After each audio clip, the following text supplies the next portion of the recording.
The night Lydia Harrow found her husband with another woman in her own bedroom, she didn't scream. She didn't cry. She walked back into the hallway, placed one hand on her swollen belly, and made a decision that would destroy an empire. This is the story of a duchess who disappeared into nothing and returned as something far more dangerous than any noble ever imagined. Stay with me until the very end. Hit that like button and comment what city you're watching from. I want to see how far this story travels. The portrait watched everything. Lydia's mother, painted in oils 20 years dead, hung above the fireplace in the Duchess's private chamber. Pale blue eyes. A slight, knowing smile. The kind of expression that suggested she'd seen worse than what her daughter was currently witnessing. Lydia stood in the doorway, one hand still on the brass handle. Her husband, Rowan Blackmore, Duke of the Northern Marches, master of 4,000 acres and twice as many souls, had his hands buried in another woman's hair, red hair. Not the modest auburn of his wife, but the kind of red that came from a bottle and a certain type of ambition. The woman's dress pooled on the floor like spilled wine. Lydia recognized it. Satin. Expensive. She'd seen it at dinner 3 hours ago, wrapped around the body of Lady Celine Voss, a widow who'd arrived at Blackmore Keep 2 weeks prior, claiming distant family connections and requesting hospitality. Hospitality. Right. Rowan's back was to the door. Broad shoulders, still dressed in his dinner jacket, though his collar was already undone.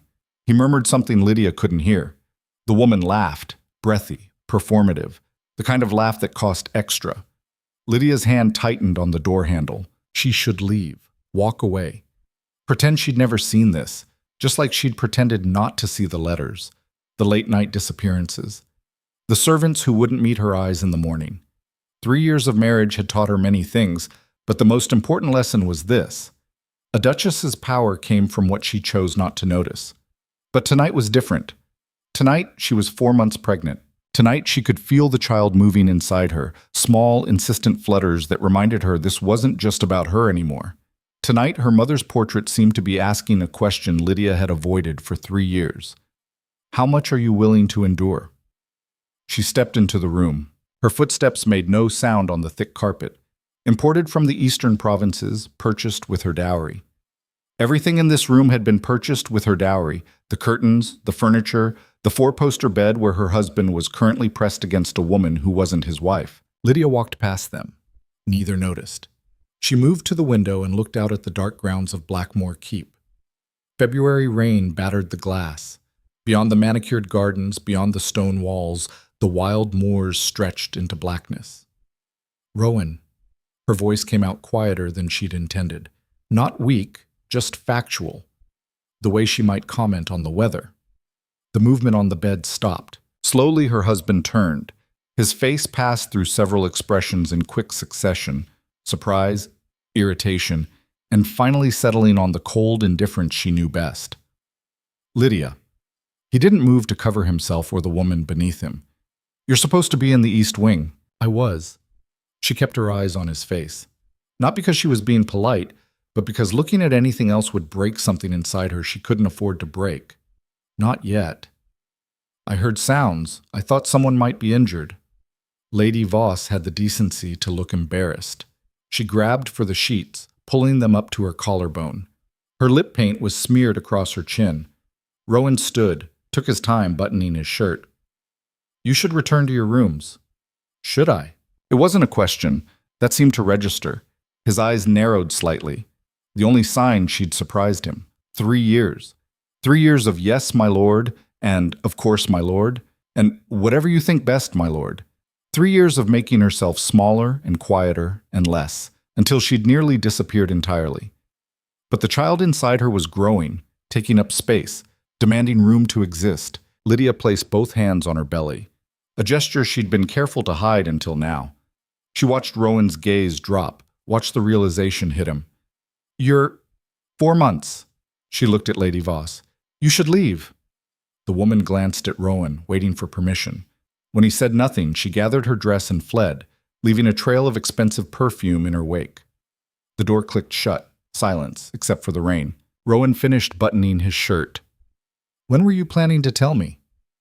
I wasn't certain it would last. The first 2 didn't.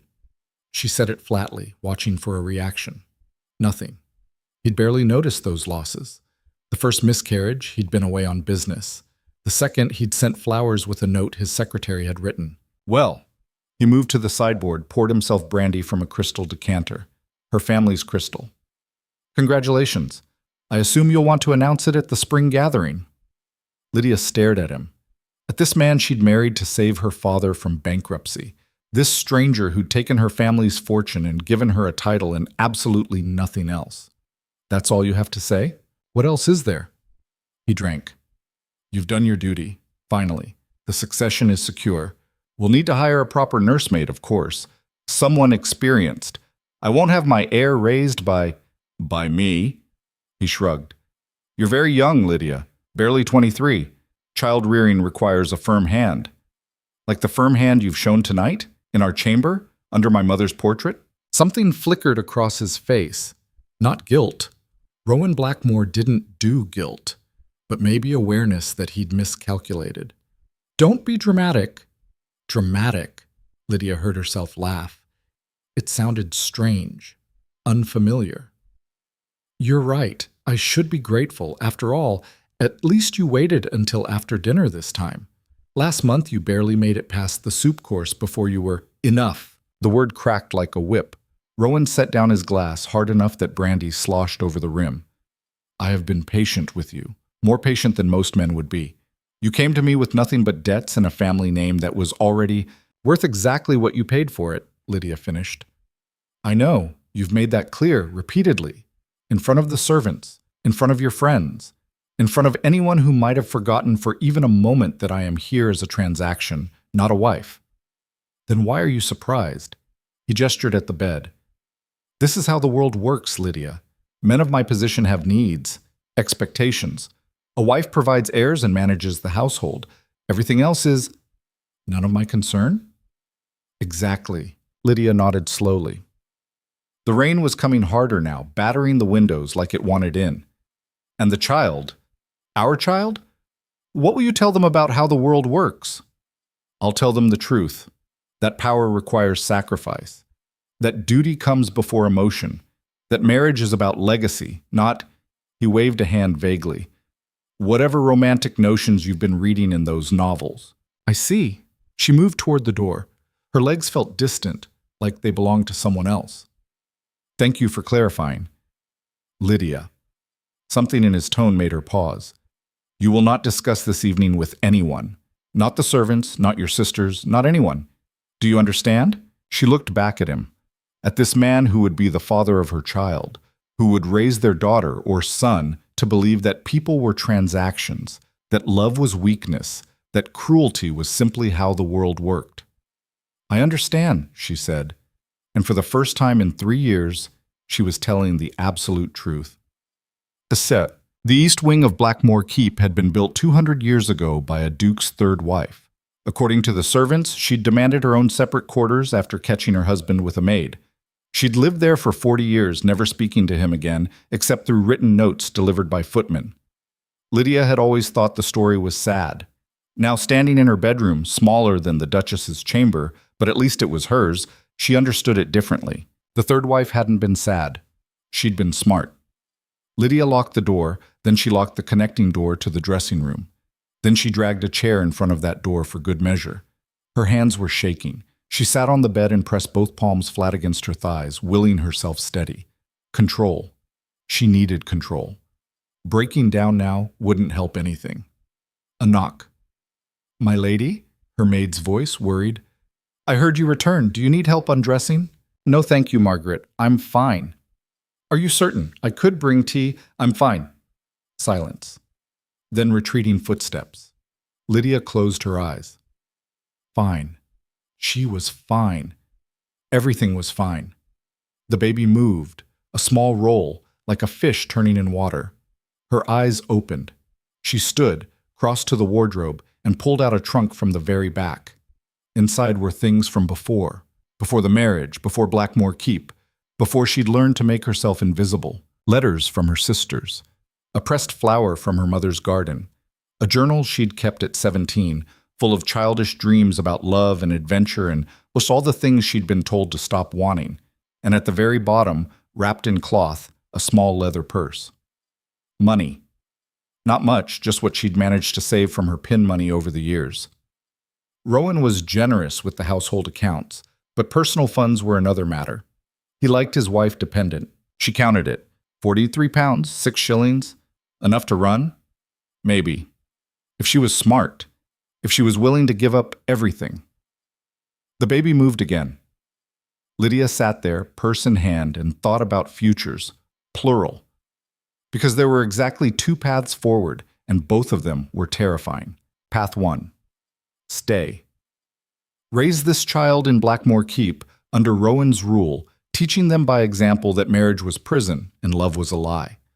Watch her daughter grow into the same silence Lydia had learned, or watch her son grow into the same cruelty Rowan embodied. Path 2. Run. The word felt impossible. Duchesses didn't run.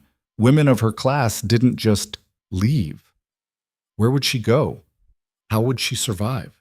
She had no skills, no experience beyond managing servants and arranging flowers and making polite conversation at dinner parties.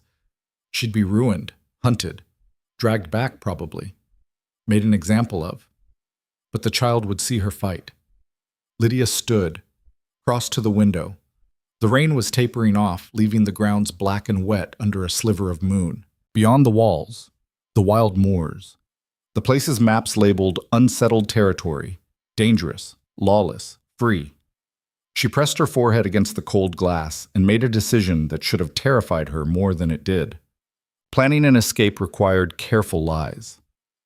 Over the next 3 days, Lydia played the role of dutiful Duchess with renewed precision. She attended breakfast, made small talk, discussed nursery preparations with the housekeeper, smiled at Lady Voss across the dinner table while Rowan barely acknowledged either of them. She was invisible again. Perfect. In private, she worked. Margaret was the weak point. The maid had been with her since before the marriage, loyal, kind, and entirely too observant. "You seem distracted, my lady," Margaret said on the 3rd evening, helping Lydia into her nightdress. "Just tired. The baby." "Of course." But Margaret's eyes lingered, worried. Lydia waited until the maid left, then pulled out the list she'd been making. What could she carry? What would she need? Not gowns. Too identifiable. She'd need plain clothes. Servant's clothes, maybe? A cloak? Sturdy boots? Money. All of it. Food. Enough for a week, maybe more. And information. Where to go, how to disappear. She thought about the servants. Who could she trust? Who might help, or at least look away? Thomas, the undergroom, young, ambitious. He'd wanted to leave Blackmore for years but couldn't afford the penalty for breaking his contract. Mrs. Hewitt, the cook. She'd been kind after the miscarriages, brought Lydia soup, asked no questions. And old Ben, the groundskeeper. He'd worked at Blackmore for 40 years and knew every inch of the estate, including, Lydia suspected, the places where the walls could be climbed. She burned the list, memorized it instead. On the 4th night, she made her first move. The kitchens at midnight were warm and empty. Lydia wrapped herself in a dark cloak and crept down the back stairs, avoiding the roots where footmen patrolled. Mrs. Hewitt looked up from the bread she was kneading, her hands stilled. "Lady Blackmore." "I'm sorry to startle you." Lydia stepped into the light. "I couldn't sleep. I was hoping for some tea." "Of course."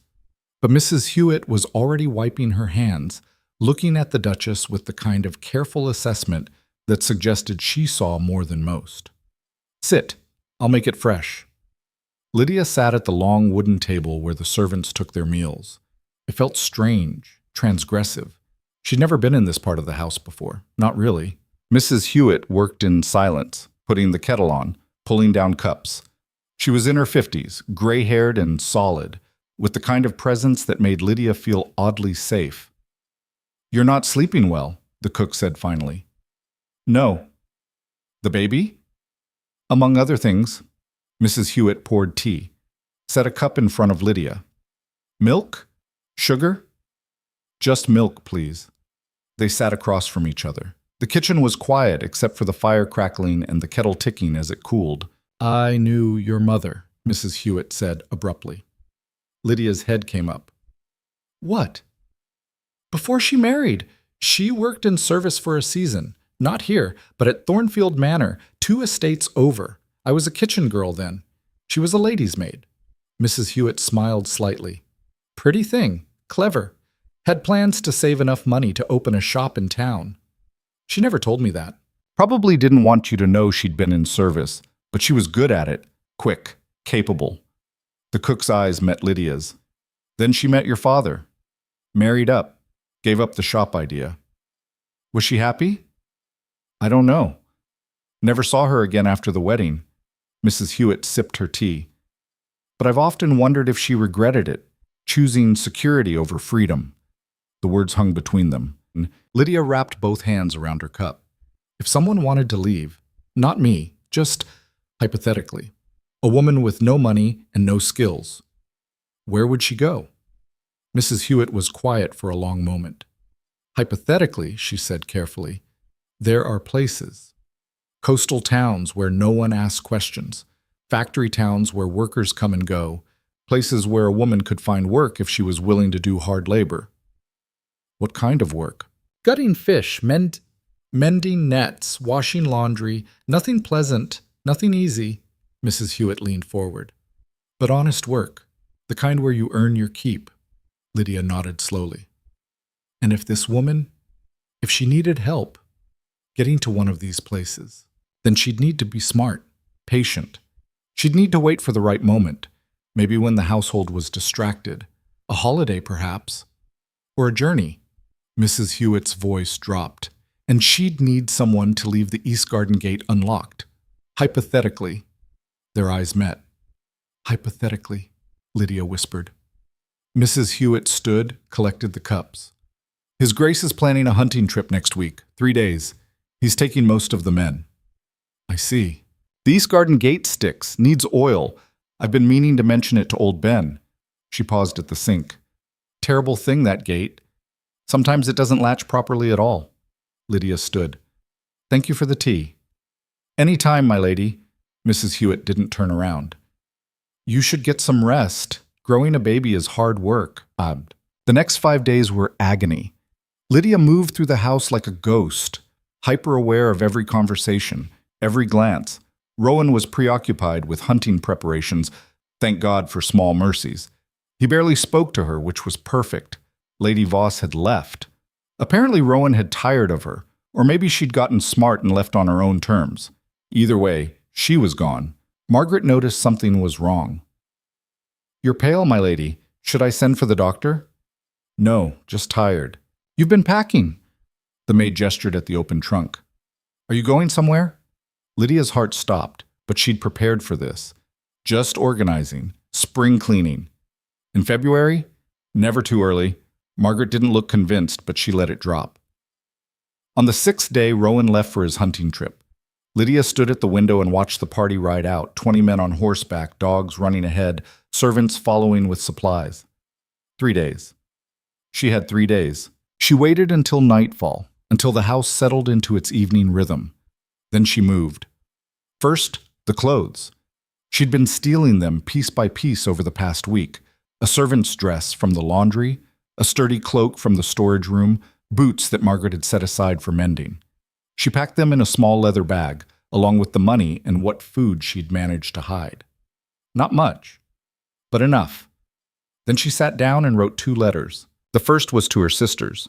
Short. Apologetic. Asking them not to look for her. The second was to Rowan. She stared at the blank page for a long time before writing. By the time you read this, I will be gone. Don't look for me. I won't be found. The child is yours by blood, but they will be mine by choice. I'm sorry I couldn't be the wife you wanted. But I'm not sorry for leaving. Lydia. She sealed both letters, left them on the desk in her room. Then she changed into the servant's dress, wrapped herself in the cloak, and picked up her bag. The house was quiet. Most of the staff had retired. A few footmen were still up, but they kept to the main halls. Lydia took the servant's stairs down, moving slowly, carefully. Her heart hammered against her ribs. The east wing door, the garden, the gate. She could still turn back, Burn the letters. Pretend this had all been a moment of madness. The baby kicked. Lydia kept walking. The garden was dark and wet. Rain had started again, soft, persistent. She pulled the hood of her cloak up and moved between the hedges, following the path she'd memorized. The gate loomed ahead. Iron. 8 feet tall. Unlocked, just as Mrs. Hewitt had promised. Lydia pushed it open. The hinges creaked softly. Beyond was darkness. The moors. The unknown. She stepped through. Behind her, Blackmore Keep blazed with light. Warm, secure, familiar. Ahead was nothing but rain and night. Lydia took one breath. 2. Then she closed the gate behind her and walked into the dark. The first night, Lydia made it 3 miles before her feet started bleeding. She'd thought the boots would hold. They were sturdy enough, thick leather, good soles. But they'd been made for a scullery maid who walked on stone floors, not a woman stumbling across moors in the dark with rain turning the ground to mud. By the time dawn broke gray and cold over the hills, she was limping. Her dress was soaked through. The bag felt like it weighed 50 pounds instead of 10. She found shelter in a collapsed shepherd's hut, 3 walls and half a roof. Better than nothing. She crawled inside, pulled her cloak tight, and tried not to think about what she'd done. The baby kicked, hard, like it was angry at her for this choice. "I know," Lydia whispered. "I know it's terrible, but staying would have been worse." The baby kicked again. She ate a piece of bread that had turned soggy in the rain and tried to remember Mrs. Hewitt's directions. North to the coast. Follow the river when you find it. Look for a town called Creston's Edge. Fishing village, no questions asked. 40 miles, maybe. Could she walk 40 miles pregnant and alone? She'd have to. When the rain stopped, she kept moving. Her feet screamed with every step, but she ignored them. Pain was just information. It couldn't stop her unless she let it. The landscape was brutal.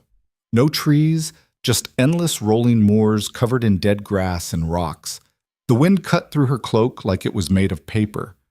Once she saw a farmhouse in the distance and had to fight the urge to knock on the door and beg for help. But farmhouses meant questions. Questions meant discovery. Discovery meant Rowan. She kept walking. By the second night, her food was half gone and she still hadn't found the river. She tried to sleep in another ruin, this one just a pile of stones that might have been a wall once. The ground was frozen. She curled around her belly and shivered until morning. On the third day, she found the river. It was smaller than she'd expected, more of a stream, really, but it was flowing north. She followed it, stumbling over rocks, her vision starting to blur at the edges. That's when she saw the riders. 3 of them, coming from the south. Too far away to make out faces, but she didn't need to. Men on horseback, moving with purpose, looking for someone. Lydia's heart stopped, then started again too fast. She looked around frantically. No cover, just open moor and the shallow river. The river. She didn't let herself think, just waded in. The water was ice. Shock cold. It soaked through her boots instantly, climbed up her dress, stole the breath from her lungs.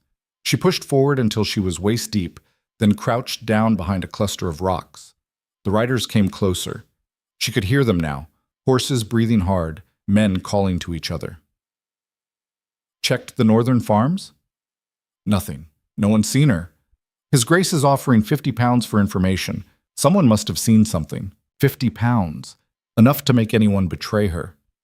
Lydia pressed herself lower, water lapping at her chin. The cold was unbearable. Her teeth wanted to chatter, but she clamped her jaw shut. The riders passed within 20 yards. She watched through a gap in the rocks as they crossed a ridge and disappeared. She stayed in the water for another 10 minutes, just to be sure. When she finally crawled out, she couldn't feel her legs. Her whole body was shaking so hard she could barely stand. She collapsed on the bank, gasping. This was how it ended. Not caught, just frozen to death in a river because she'd been stupid enough to think she could run. The baby moved, weak this time, sluggish.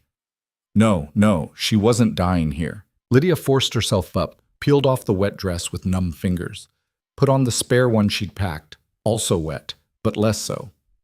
Wrapped the cloak around herself twice. Then she kept walking. She didn't remember much of the next few hours, just putting one foot in front of the other, following the river, trying not to fall. When she finally saw the town, she thought she was hallucinating. But it was real. Buildings, smoke rising from chimneys, the smell of fish and salt water. Creston's Edge. She'd made it. Lydia stumbled down the hill toward the town, and that's when her legs finally gave out. She woke up warm. That was the first shock. Warmth. Real warmth. The kind that came from a fire and blankets and being inside. The second shock was the woman staring down at her. Hard face. 50, maybe older. Dark hair streaked with gray, pulled back tight. Eyes that looked like they'd seen every bad thing twice and weren't impressed by any of it. "You're awake," the woman said. Not friendly, just stating a fact. Lydia tried to sit up. Pain shot through her body. Feet, legs, everywhere. "Easy." The woman pushed her back down. Strong hands. "You've been out for 8 hours. Your feet are a mess and you're lucky you don't have frostbite." "Where?" "My house. Found you passed out on the road. Figured you were either running from something or running to something, and either way, dying on my doorstep would be inconvenient." Lydia looked around. Small room, clean, spare. A fire burning in a stone hearth. "You're in Creston's Edge," the woman continued. "Fishing town. Population about 200 depending on the season. I'm Ellen Crow. I gut fish and mind my own business. You want to tell me your name, or should I keep calling you the half-dead girl?" Lydia's mind raced. She couldn't use her real name, couldn't risk it. "Mara," she said. The first name that came to mind. "Mara Vale." Vale. Ellen's eyes narrowed. "That from around here?" "No. Didn't think so. You talk like money. Hands look like money too, even beaten up as they are." She crossed her arms. "So what's a rich girl doing half frozen on the coast road with nothing but a bag of bread and 40 pounds? "How did you—" "Counted it, making sure you weren't worth robbing." Ellen shrugged. "You're not. 40 pounds won't last you a month here, and that's if you're smart about it." Lydia sat up despite the pain. "I can work." "Doing what?" "Anything." Ellen laughed. It wasn't a kind sound. "Anything." "Right. You ever gutted a fish?" "No." "Hauled nets?" "No." "Scrubbed floors, carried water, worked 12 hours in the cold with nothing but bread and weak tea?" "No, but I can learn." Ellen studied her for a long moment. "Why are you running?" "That's my business." "Fair enough." Ellen stood. "Here's how this works. You can stay here tonight. Tomorrow morning, you're out. I don't take in strays. I'll pay you." "With what? You're 40 pounds." Ellen shook her head. "Keep your money. You'll need it." "Then what do you want?" "Nothing from you." Ellen moved to the door. "But if you're planning to stay in Creston's Edge, you should know. People here don't like questions, and they don't like outsiders. Keep your head down, work hard, and maybe you'll survive. Maybe." She left. Lydia sat in the silence, trying not to panic. She had one night to figure out what came next. The baby kicked, stronger now, like it was warming up too. "We'll figure it out," she whispered. "We have to." Morning came too soon. Ellen was already up, working at a table by the window. Gutting fish. The smell was overwhelming, salt and blood and something else Lydia couldn't identify. "There's bread," Ellen said without looking up. "Tea's cold but drinkable." Lydia ate standing up. Her feet were bandaged. Ellen must have done it while she slept. The pain was duller now, manageable. "Thank you," she said. "Don't thank me. Just leave." But Lydia didn't move. She watched Ellen work. Quick, efficient movements. Knife through the belly, guts out, rinse, next fish, over and over. "Teach me," Lydia said. Ellen stopped, looked up. "What?" "Teach me to do that. I'll work for you. No pay, just room and board." "You're pregnant." "I know." "You'll be useless in a few months." "Then I'll work twice as hard now." Ellen set down her knife. "Why?" "Because I have nowhere else to go. Because I need to learn how to survive. Because—" Lydia's voice cracked. "Because if I don't do this, I'll have to go back. And I can't go back." Silence. The fire crackled. "Who's looking for you?" Ellen asked. "My husband." "He hit you?" "No." "Then what?" Lydia met her eyes. He didn't have to hit me to break me. Ellen's expression didn't change, but something shifted, a recognition maybe, or just a decision. You'll sleep in the back room, she said finally. Work starts at dawn. You do what I tell you, when I tell you. No complaints, no crying, no quitting when it gets hard. I won't quit. Everyone says that. Ellen picked up her knife again. We'll see. Well, the work was worse than Lydia had imagined, worse than anything she'd thought possible. Her first day, she lasted 3 hours before throwing up. The smell, the blood, the slippery gut sliding through her fingers, it was too much. Ellen didn't comment, just handed her a bucket and kept working. Clean that up, then get back here. Lydia cleaned it up, got back to work. Her hands cramped. Her back screamed. The baby pressed against her bladder until she had to run outside every 20 minutes. By sunset, she'd gutted maybe 30 fish. Ellen had done 300. Better, Ellen said, which wasn't a compliment, just an observation. That night, Lydia collapsed onto the straw mattress in the back room and cried for the first time since leaving Blackmore. Not because she regretted leaving, but because this was so much harder than she'd thought, and she was so tired and her body hurt everywhere, and she missed her sisters and her mother and even the stupid portrait that had watched her whole world fall apart. The baby kicked. I know, she whispered. I know you didn't ask for this. Neither did I. The second day was worse. Ellen woke her before dawn. No breakfast. Just straight to work. More fish. Hundreds of them. The knife felt foreign in her hand, too heavy, the blade catching on bones. You're holding it wrong, Ellen said. Like this. She demonstrated. Quick stroke, precise angle, made it look easy. Lydia tried to copy her. Failed. Again. She tried again. Failed again. Again. By noon, Lydia's hands were bleeding. Not from cuts, from blisters that had popped and reformed and popped again. Ellen saw but didn't stop the work. Hurts less after the first week, was all she said. The third day, Lydia woke up and couldn't move her fingers. They were swollen, locked in a claw shape around an invisible knife. Ellen soaked them in salt water. It burned like hell. You want to quit? She asked. No. Then get up. Lydia got up. The fourth day, something changed. Not the work. That was still brutal. But Lydia stopped flinching, stopped gagging. Her hands found the rhythm. Knife in, guts out, rinse, next. Knife in, guts out, rinse, next. By sunset, she'd done 100 fish. Ellen nodded. Good. It was the closest thing to praise Lydia had ever earned with her own hands. That night, sitting by the fire with bowls of weak fish stew, Ellen finally spoke. Your husband.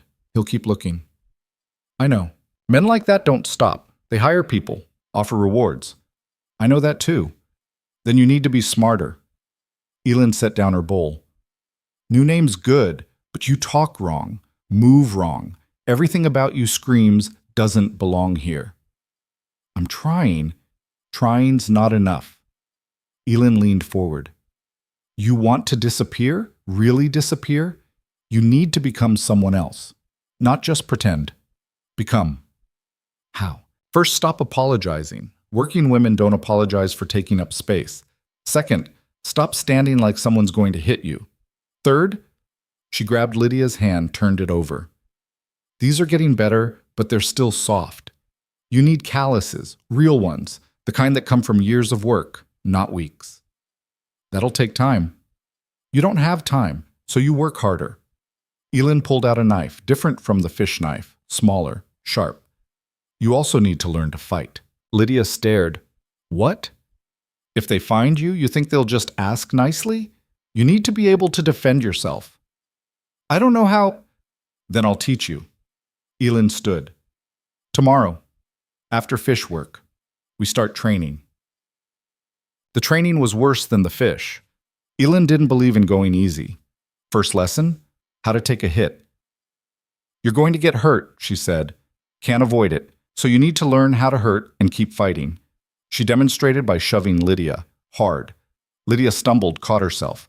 Good, again. Shove, stumble, catch, over and over until Lydia's legs were shaking. Now you push back. Lydia tried. Ellen didn't budge. Harder. Lydia pushed harder. Still nothing.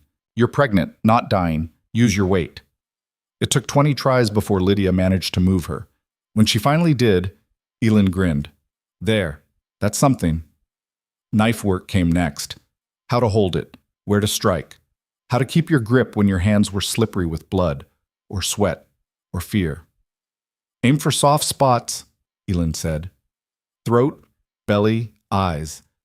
Don't try to be pretty about it. Just hurt them enough to run. I can't kill someone. You might have to. Elin's eyes were flat. If it's you or them, you pick you. Every time. Understand? Lydia nodded slowly. They practiced every evening. Elin would attack, always without warning, and Lydia had to react. Block, dodge, strike back.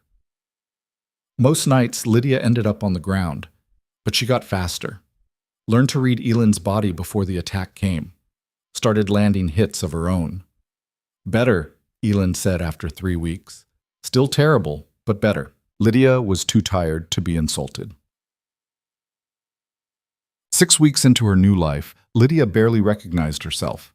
Her hands were rough, covered in scars and calluses. Her arms had actual muscle. The pregnancy was showing now, 5 months. Impossible to hide. But she'd learned to work around it. She could gut 200 fish in a day without stopping, could haul a bucket of water up from the well, could start a fire in under a minute. She'd become Mara Vale, not just in name, but in bone. The town had accepted her more or less. The fishermen nodded when she passed. The women at the market sold her food without questions.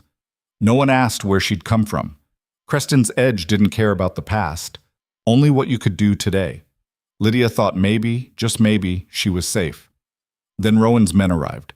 She was at the market when she saw them. 3 men on horseback, riding through town like they owned it.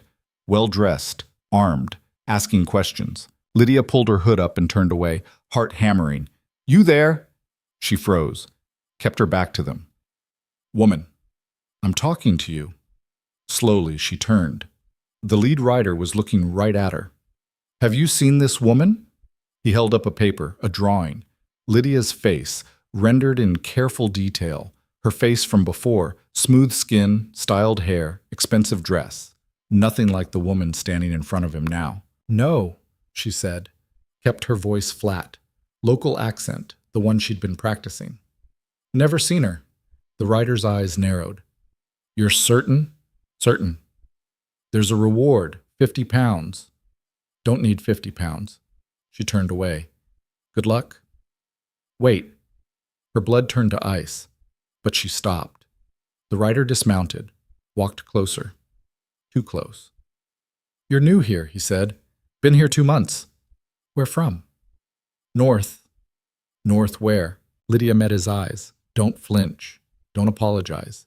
Don't run. Does it matter? It does if you're lying. I'm not. He studied her. She could see him calculating, the rough hands, the pregnant belly, the clothes that smelled like fish guts. Nothing matched the woman in the drawing. What's your name? Mara Vale. And your husband? Dead. Fishing accident. The lie came easy now. She told it so many times it almost felt true. The rider looked like he wanted to push harder, but the other 2 were getting impatient, and people were starting to stare. If you see her, he said finally, there's a contact at the posting house in Milford. Send word. Sure, he mounted up. The 3 of them rode on. Lydia didn't move until they were out of sight. Then she walked, not ran, walked, back to Elin's house. Elin was waiting by the door. She'd seen. They'll be back, Elin said. I know. Next time they might not believe you. I know that too. Elin grabbed her arm. Listen to me. You've done good here. Better than I thought. But staying is getting dangerous. You need to think about moving on. To where? Further north. Mountains, maybe. Harder to track. I can't. Lydia put a hand on her belly. I'm 6 months along. Traveling now is safer than staying here with hunters circling. No, Lydia pulled free. I'm done running. If they come back, I'll deal with it. How? You think you can fight off 3 armed men? If I have to. Elin stared at her. Then slowly she smiled. Not a nice smile. A wolf's smile. All right, she said. Then we'd better make sure you're ready. The next 2 weeks, Elin trained her like Rowan's men were coming tomorrow. Longer hours, harder drills, real knives, not practice ones. Block, strike, run. That's your whole strategy. What if I can't run? Then you make them bleed enough that they can't chase. Lydia learned pressure points, how to break a finger, how to go for the eyes, how to hurt someone badly enough that they stayed down. The other women in town noticed, started watching them practice. One evening, a woman named Kara approached. Older, scarred, with hands that looked like they'd seen worse than fish gutting. You teaching her to fight? Kara asked Elin. Yes. Why? Because someone's hunting her. Kara looked at Lydia, sizing her up. The men on horses, they're looking for you. It wasn't a question. Lydia didn't deny it. They hurt you? Kara asked. One of them did, differently. Kara nodded slowly. You kill him? No, I ran. Should have killed him, Kara spat. Men like that don't stop. They just find new women to hurt. I didn't know how. You do now? Lydia thought about Elin's lessons, the knife, the strikes, the ways to make someone bleed. I'm learning, Kara smiled. Good. You need more than one teacher? Lydia glanced at Elin, who shrugged. I can teach you to gut a man, Kara said.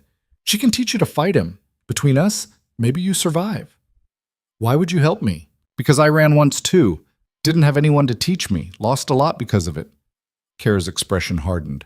Rather not see another woman go down the same way. That night, Lydia trained with both of them. Kara was brutal, made Elin look gentle. She didn't explain, just attacked, forcing Lydia to react on instinct. There, that hesitation, that's what gets you killed. I'm trying to... Don't try, do. By midnight, Lydia was exhausted, bruised, and more dangerous than she'd ever been in her life. She fell asleep thinking, let them come. Let Rowan send his whole army. I'm not going back. The baby kicked, strong and insistent. Neither are you, she whispered. They came back on a Tuesday. 5 men this time, the same 3 riders, plus 2 more. Better armed. Lydia was on the docks, helping haul nets with the other women. She saw them ride in and kept working. Mara. Elin appeared beside her. They're asking for you by name. How do they know? Someone talked. 50 pounds is a lot of money here. Lydia's hands tightened on the net. I won't go with them. I know. That's why we're not letting them take you. We, Ellen gestured. Around the docks, women were stopping their work, putting down tools, moving closer. Kara, the market women, the net menders. 20, maybe more.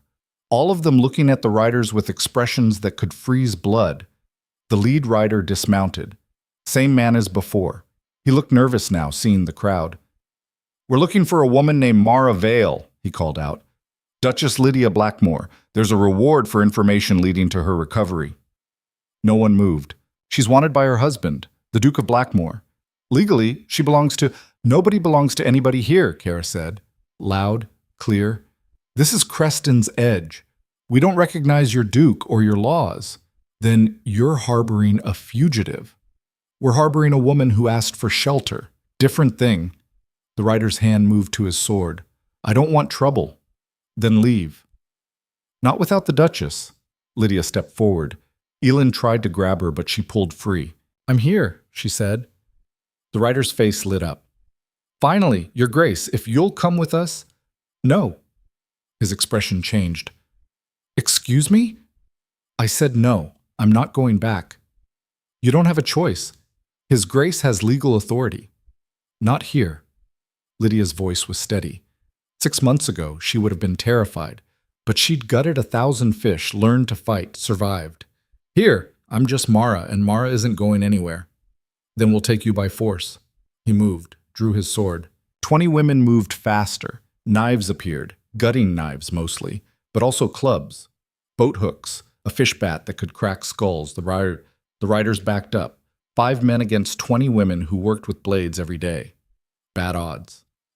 You're making a mistake, the lead rider said. No, Lydia said. I already made my mistake. I married him. This is me fixing it. For a long moment, nobody moved. Then the rider sheathed his sword. His Grace won't accept this. His Grace can come himself if he wants. But tell him. Lydia stepped closer, close enough that the rider could see the calluses on her hands, the muscle in her arms, the absolute absence of fear in her eyes. Tell him the woman he married doesn't exist anymore. And the woman I've become? She's not his to take. The riders left. The women stayed until they were out of sight. Then Kara laughed. Well, that was something. Lydia started shaking, delayed reaction. Elin steadied her. You did good, Elin said quietly. They'll come back. Probably. But next time you'll be ready. Lydia looked around at the women, these hard, scarred, impossibly strong women who'd stood with her against armed men. Why? She asked. Why help me? Kara shrugged. Because we've all run from something. Some of us made it, some didn't. But we remember what it was like. Being hunted, being scared. She met Lydia's eyes. And we remember who helped us and who didn't. Thank you. Don't thank us yet. Fight's not over. But Lydia smiled anyway, because for the first time since leaving Blackmoor, she wasn't alone. And that changed everything. The problem with winning small battles was that they attracted bigger wars. 3 days after the riders left, a storm rolled in from the north. Not weather, though that came too, turning the sea black and angry. The real storm wore expensive boots and rode a black horse worth more than most houses in Creston's Edge. Lydia was hauling water when she saw him. She knew immediately. Something in the way he sat the horse, the way people stepped aside without being asked. Authority. The kind that didn't need to announce itself. Her hands went numb. The bucket slipped, water splashing across her feet. Rowan had come himself. Inside. Elin appeared beside her, voice sharp. Now. He'll find me anyway. Maybe, but not standing in the open like bait. Lydia let herself be pulled into the house. Through the window, she watched Rowan dismount. He was thinner than she remembered, harder. His jaw was dark with stubble, and there were circles under his eyes that hadn't been there before. He looked like a man who hadn't slept in weeks. Good. What's the plan? Kara had appeared, along with half a dozen other women, all armed. There is no plan, Lydia said. I'll talk to him. Alone? Elin shook her head. Bad idea. He won't hurt me. Not physically. There are worse ways to hurt someone. I know. Lydia pulled off her work apron, ran wet hands through her hair. 7 months pregnant now, belly huge and obvious. No hiding it. No hiding anything. But this is between him and me. Let me handle it. And if he tries to take you by force? Lydia touched the knife at her belt. Small, sharp, always there now. Then I'll make him regret it. The women exchanged looks. Finally, Elin nodded. We'll be close. You scream, we come running.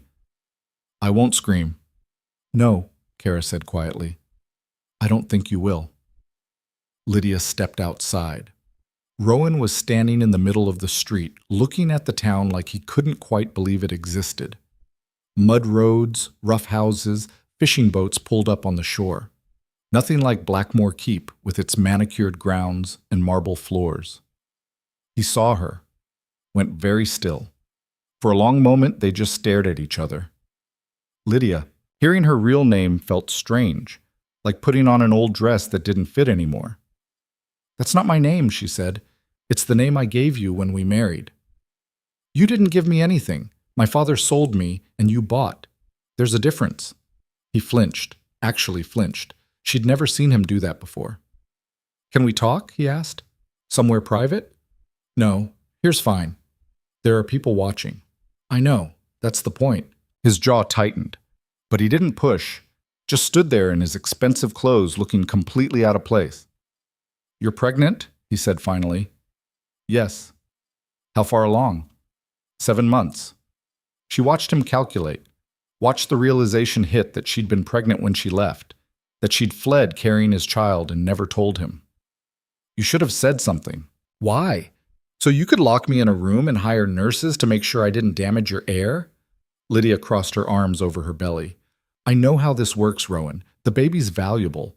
I'm just the incubator. That's not... He stopped, started again. I wouldn't have done that. Wouldn't you? Silence. Because they both knew he would have. Maybe not locked her in a room, but controlled everything.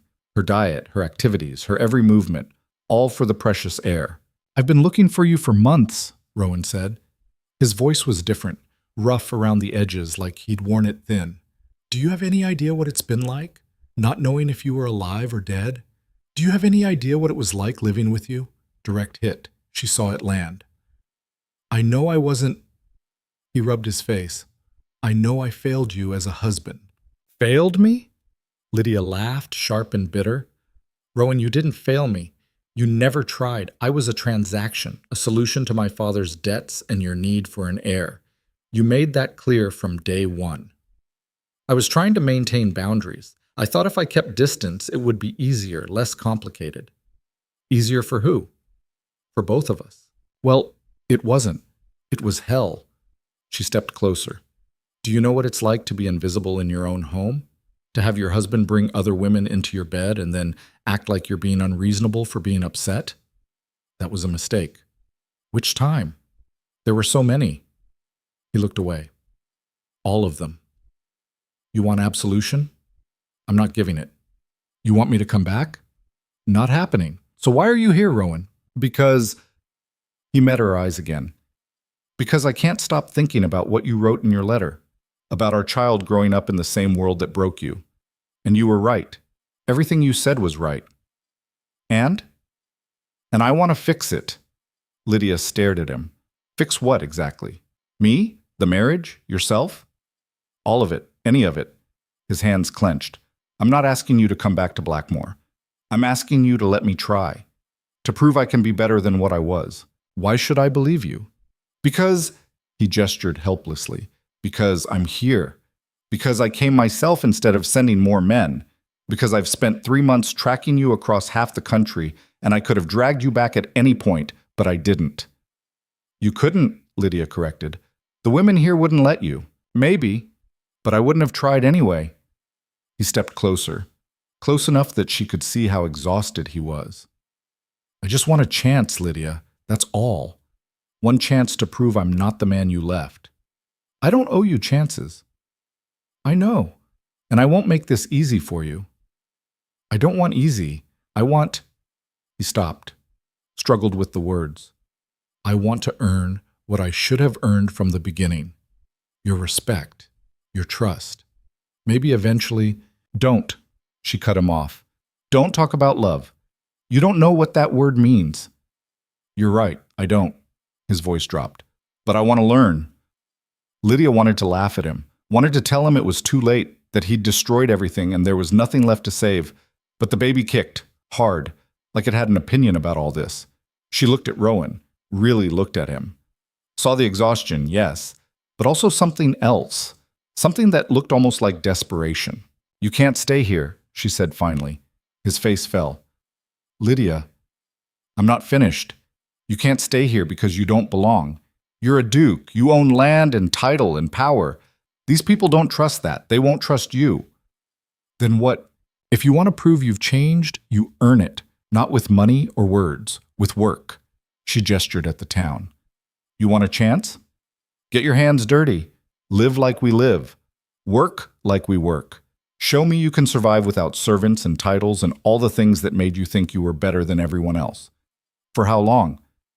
Until I believe you. Could be weeks, could be months, could be never." Rowan looked around. At the mud, the fish guts, the rough houses. She could see him calculating the impossibility of it. Then he nodded.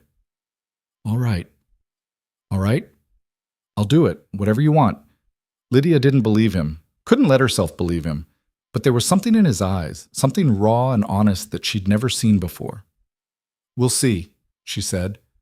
"Talk to Henrik at the docks. Tell him Mara sent you. He might have work." "Mara?" "That's my name now. Use it." She turned to go. His voice stopped her. "Lydia, Mara, I know you don't believe me. I know I don't deserve your trust, but I swear I will prove this to you."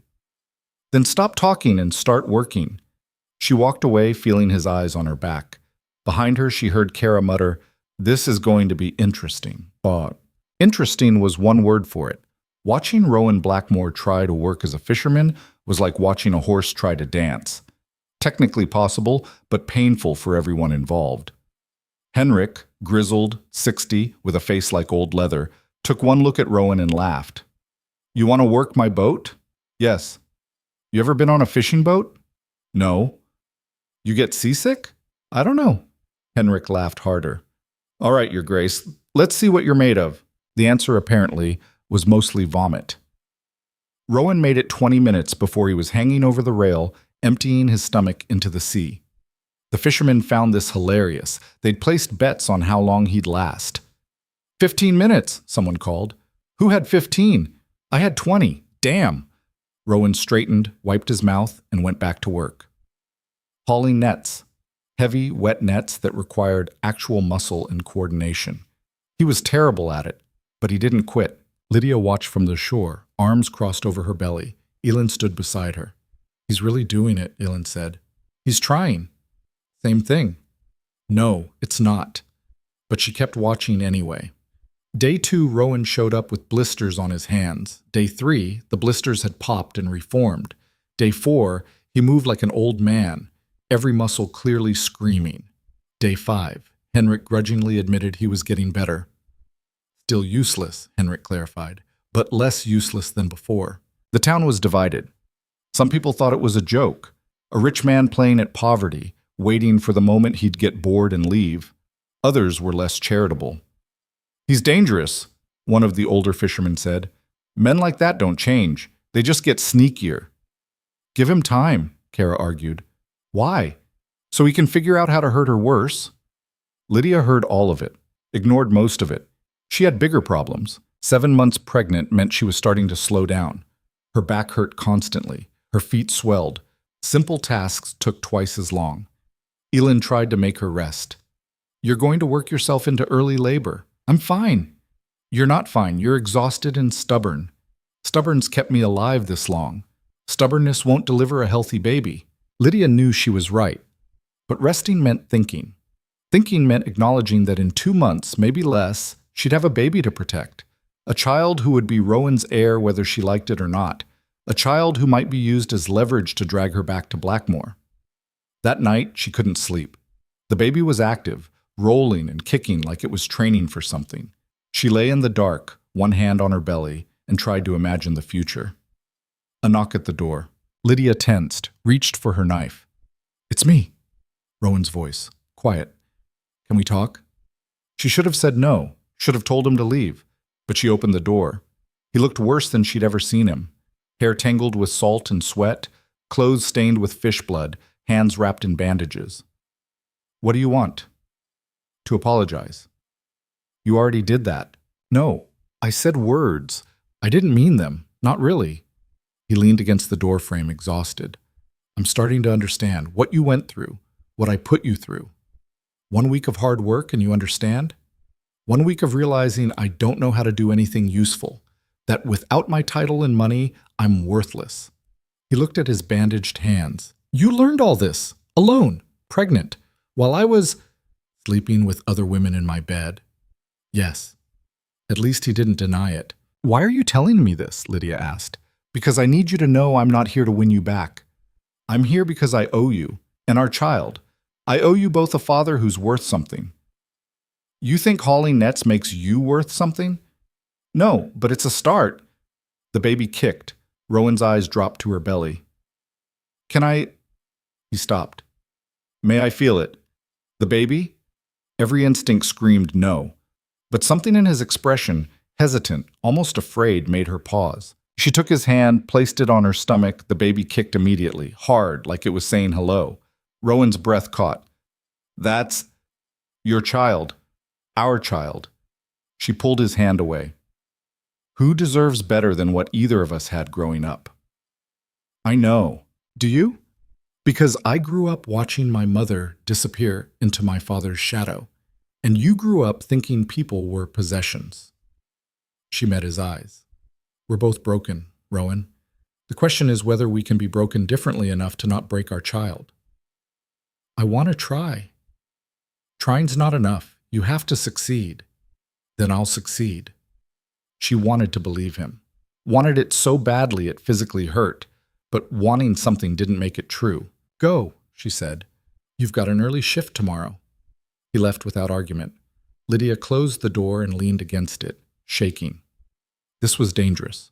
Letting him close. Letting him see the baby kick. Letting herself remember that once, before everything went wrong, she'd actually hoped this marriage might work. Hope was a luxury she couldn't afford.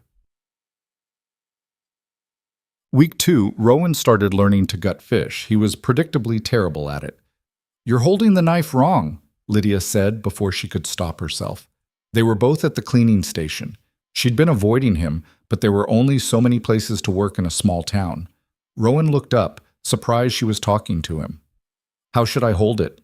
She showed him. Quick stroke, angled cut. "Like that." He tried, failed, tried again. "Better," she admitted. They worked in silence for a while, just the sound of knives and water and seabirds screaming overhead. "They're taking bets," Rowan said finally. "On when I'll quit." "I know. What did you bet?" "That you'd last 2 weeks and then come up with some excuse about urgent business back home." He smiled slightly. "I'm going to disappoint you then." "We'll see." But he didn't quit. Not that week, or the next. He learned to gut fish, haul nets, mend sails. Learned to take orders from Henrik, who treated him like dirt and expected Rowan to thank him for it. And Rowan did. Thanked him, worked harder, came back the next day. The town started to notice. "He's still here," Kara observed, watching Rowan struggle with a tangled net. "Yeah," Lydia said. "You believe him yet?" "No." "But you're thinking about it." Lydia didn't answer, because Kara was right, and that terrified her. 8 months pregnant now. The baby was huge, pressing on everything. Lydia couldn't work full days anymore, could barely walk without waddling. She hated it, hated being weak again, dependent again. Rowan noticed. "Let me help," he said when he saw her struggling with a water bucket. "I don't need help." "Mara?" He used her chosen name carefully, like he was still learning it. "Please." She let him take the bucket, watched him carry it inside. These small moments were adding up. Him helping without being asked.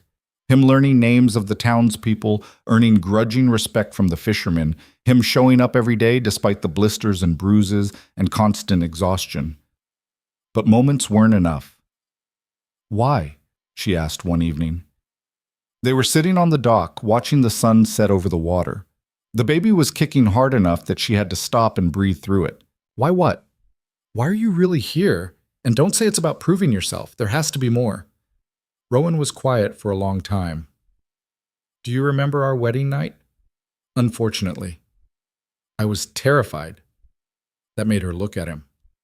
"What?" "I was 26. I'd been raised to be a duke, to run estates, to manage politics and money and power. But relationships, emotions? I had no idea how to do any of that." He picked at a splinter in the dock. "My father told me marriage was a duty. My mother told me love made you weak, so I thought if I just kept you at distance, treated you like a business arrangement, I'd be safe." "Safe from what?" "From caring about you, from needing you, from—" He stopped. "From becoming like my father. He loved my mother, worshipped her, and when she died, he fell apart, couldn't function, nearly bankrupted the estate. I watched it happen and swore I'd never let anyone have that power over me." Lydia stared at him. "So you chose cruelty instead?" "I chose control. But yes, it was cruel. And now? Now I realize control is just another kind of weakness.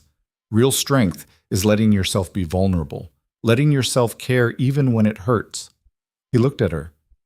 "You did that. You ran because you cared about our child more than you feared me. That's bravery I'll never have. You're here, aren't you? That's brave." "No, this is just me finally doing what I should have done from the beginning, showing up." The baby kicked so hard, Lydia gasped. Rowan reached out instinctively, then stopped.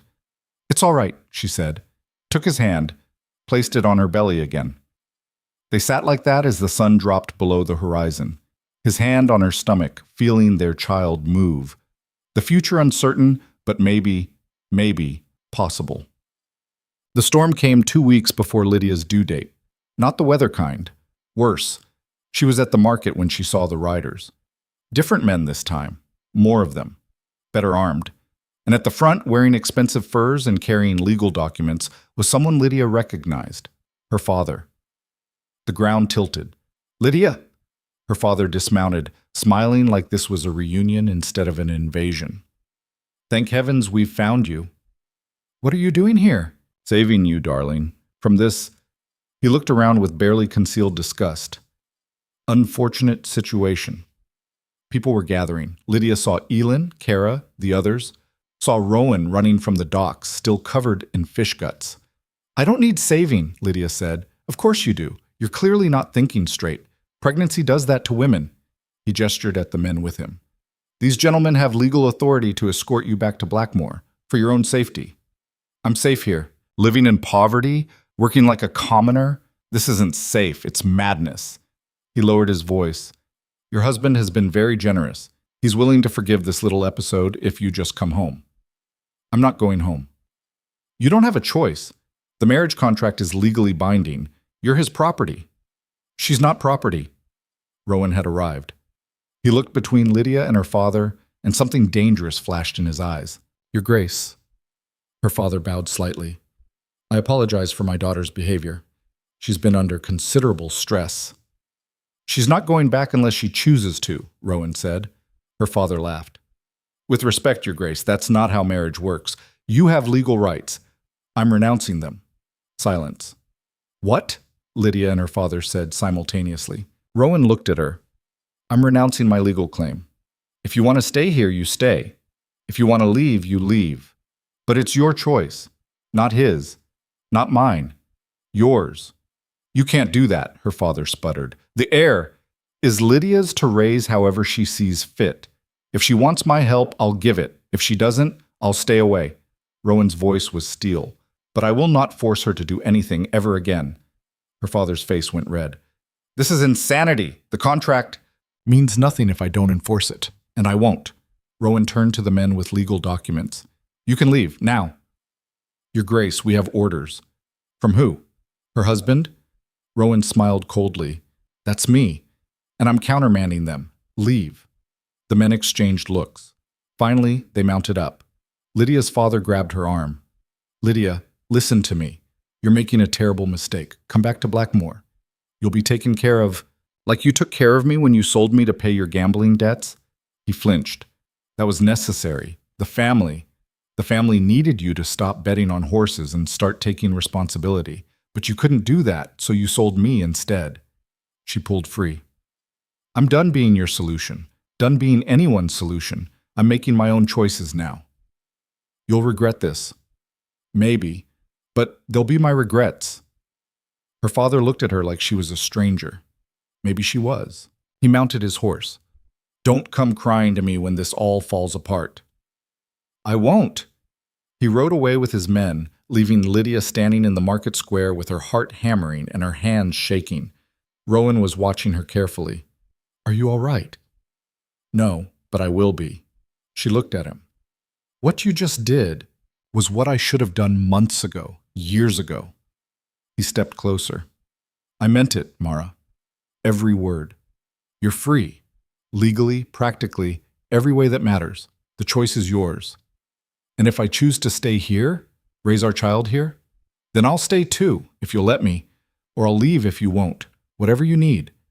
Lydia wanted to hate him for making it this hard, for changing when she'd finally accepted that he couldn't change. But the baby kicked, strong, insistent, and she realized she had to make a decision she'd been avoiding for weeks. "I need time," she said, "to think." "Take all the time you need." That night, alone in her room, Lydia pressed both hands to her belly and tried to imagine futures again. Staying here, raising her child in Creston's Edge, surrounded by women who'd taught her to survive. Safe, simple. Or taking a risk, letting Rowan prove he'd changed, building something new from the ruins of what they'd been. Both paths terrified her. The baby kicked. "What do you think?" she whispered. "Should we trust him?" Another kick. Harder.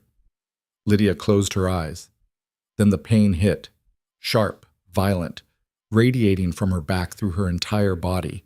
She gasped, doubled over. Too early. It was too early. She had 2 more weeks. Another contraction. Stronger. Elin!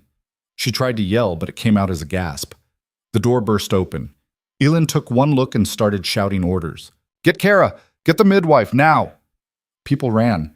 Lydia felt herself being moved, laid on the bed, hands checking her, voices talking too fast to understand. Another contraction. The baby was coming. Through the chaos, she saw Rowan in the doorway, his face white. Get out, someone said. But Lydia grabbed his hand. Stay. Mara. Stay. He stayed. And as the storm broke around them, wind howling, rain battering the windows, her body tearing itself apart to bring new life, Lydia held on to him and finally, terrifyingly, let herself believe that maybe, just maybe, they could survive this together. The midwife arrived. Push, she commanded. Lydia pushed, and the real battle began. Pain was everything. Lydia had thought she understood pain, the miscarriages, the loneliness, the slow death of hope. But this was different. This was her body tearing itself apart from the inside, and there was no escape, no relief, just wave after wave of agony that made her want to die. Breathe, the midwife commanded. Old woman, steady hands, eyes that had seen hundreds of births. In through your nose, out through your mouth. Lydia tried, failed, screamed instead. That's all right too, the midwife said calmly. Scream all you want. Helps sometimes. Rowan was still there, gripping her hand so hard his knuckles were white. His face looked like he might pass out. You don't have to stay, Lydia gasped between contractions. I'm staying. It's going to get worse. I don't care. Another contraction hit. Lydia arched off the bed, every muscle locked. She heard someone screaming and realized it was her. The storm outside matched the one inside. Thunder shook the walls. Rain hammered the roof. The lamp flickered, casting wild shadows. The baby's breech, the midwife said quietly to Elin. Lydia heard it anyway. What does that mean? Means we've got work to do. The midwife's hands were already moving, checking, assessing. Feet first instead of head makes things complicated. How complicated? The midwife didn't answer, didn't need to. Her expression said everything. Elin squeezed Lydia's other hand. You've survived worse. Have I? You left Blackmore alone, walked 40 miles pregnant, learned to gut fish with blistered hands, stood up to armed men. Elin's voice was fierce. You can do this. Another contraction, longer, harder. I can't, Lydia sobbed. I can't. I can't. Yes, you can. Rowan's voice, rough with fear but steady. Look at me. She did. His eyes were red-rimmed, terrified, but he didn't look away. You're the strongest person I've ever met, he said. You survived me. You can survive this. It should have been funny. Should have made her angry, but somehow it helped. She pushed. Hours blurred together, pain and pressure and the midwife's hands working, trying to turn the baby. Elin wiping Lydia's face with cool water. Kara appearing with more blankets, more light. Women she barely knew coming to help because that's what you did in Creston's Edge. You showed up. Almost there, the midwife said. One more big push. Lydia had nothing left. Her body was done. She was done. But the baby wasn't. She felt it moving, trying to be born, fighting just as hard as she was.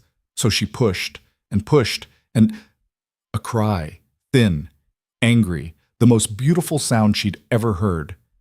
It's a girl, the midwife announced. Small, but breathing. Good lungs. Lydia collapsed back, gasping. She couldn't see, couldn't think, just heard that cry getting stronger. Then the midwife was placing something warm and wet on her chest. A tiny body. Moving. Alive. Her daughter. Lydia looked down at the smallest, ugliest, most perfect thing she'd ever seen. Red face scrunched up, fists waving, screaming at the unfairness of being born. Hello, Lydia whispered.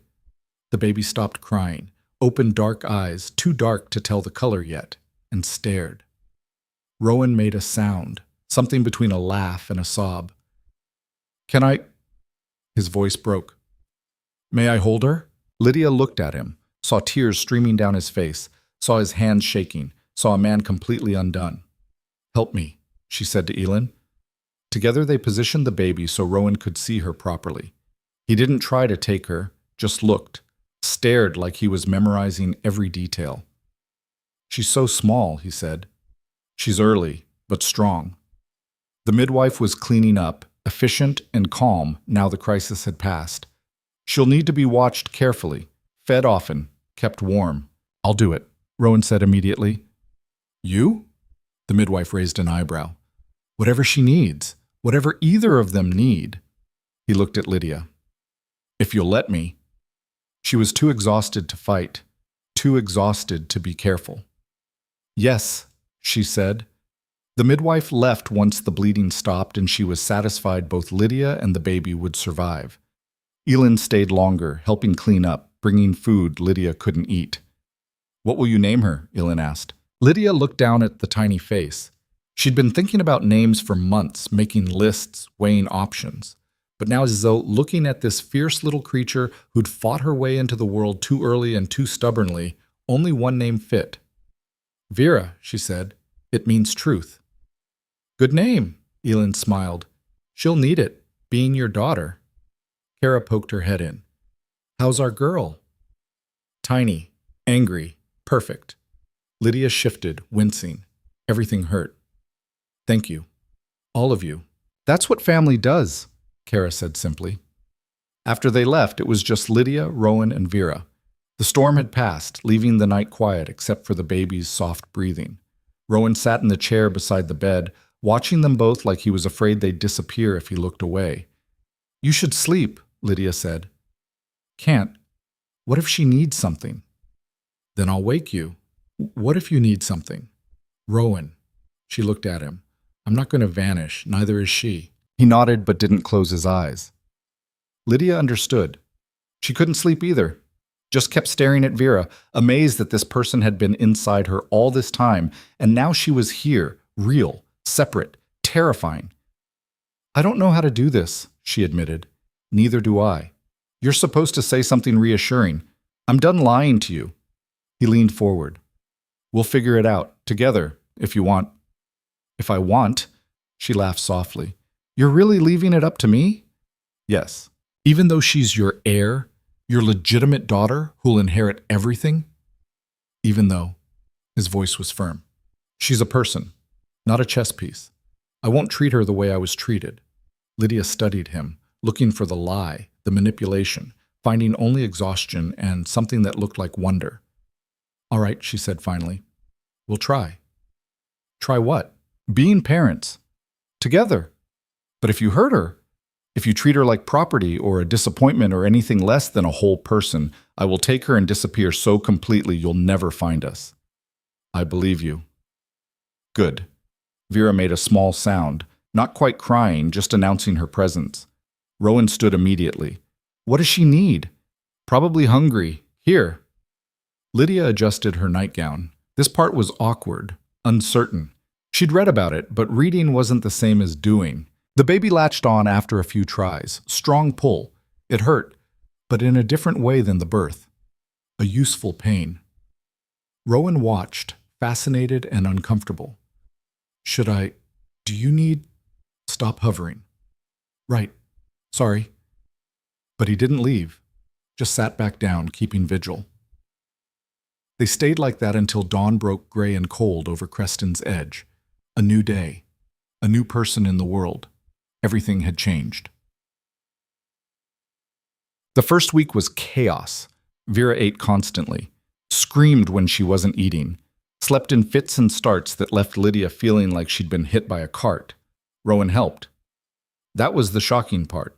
He learned to change cloths, badly at first, fumbling and disgusted, but he learned. Learned to hold Vera so Lydia could sleep.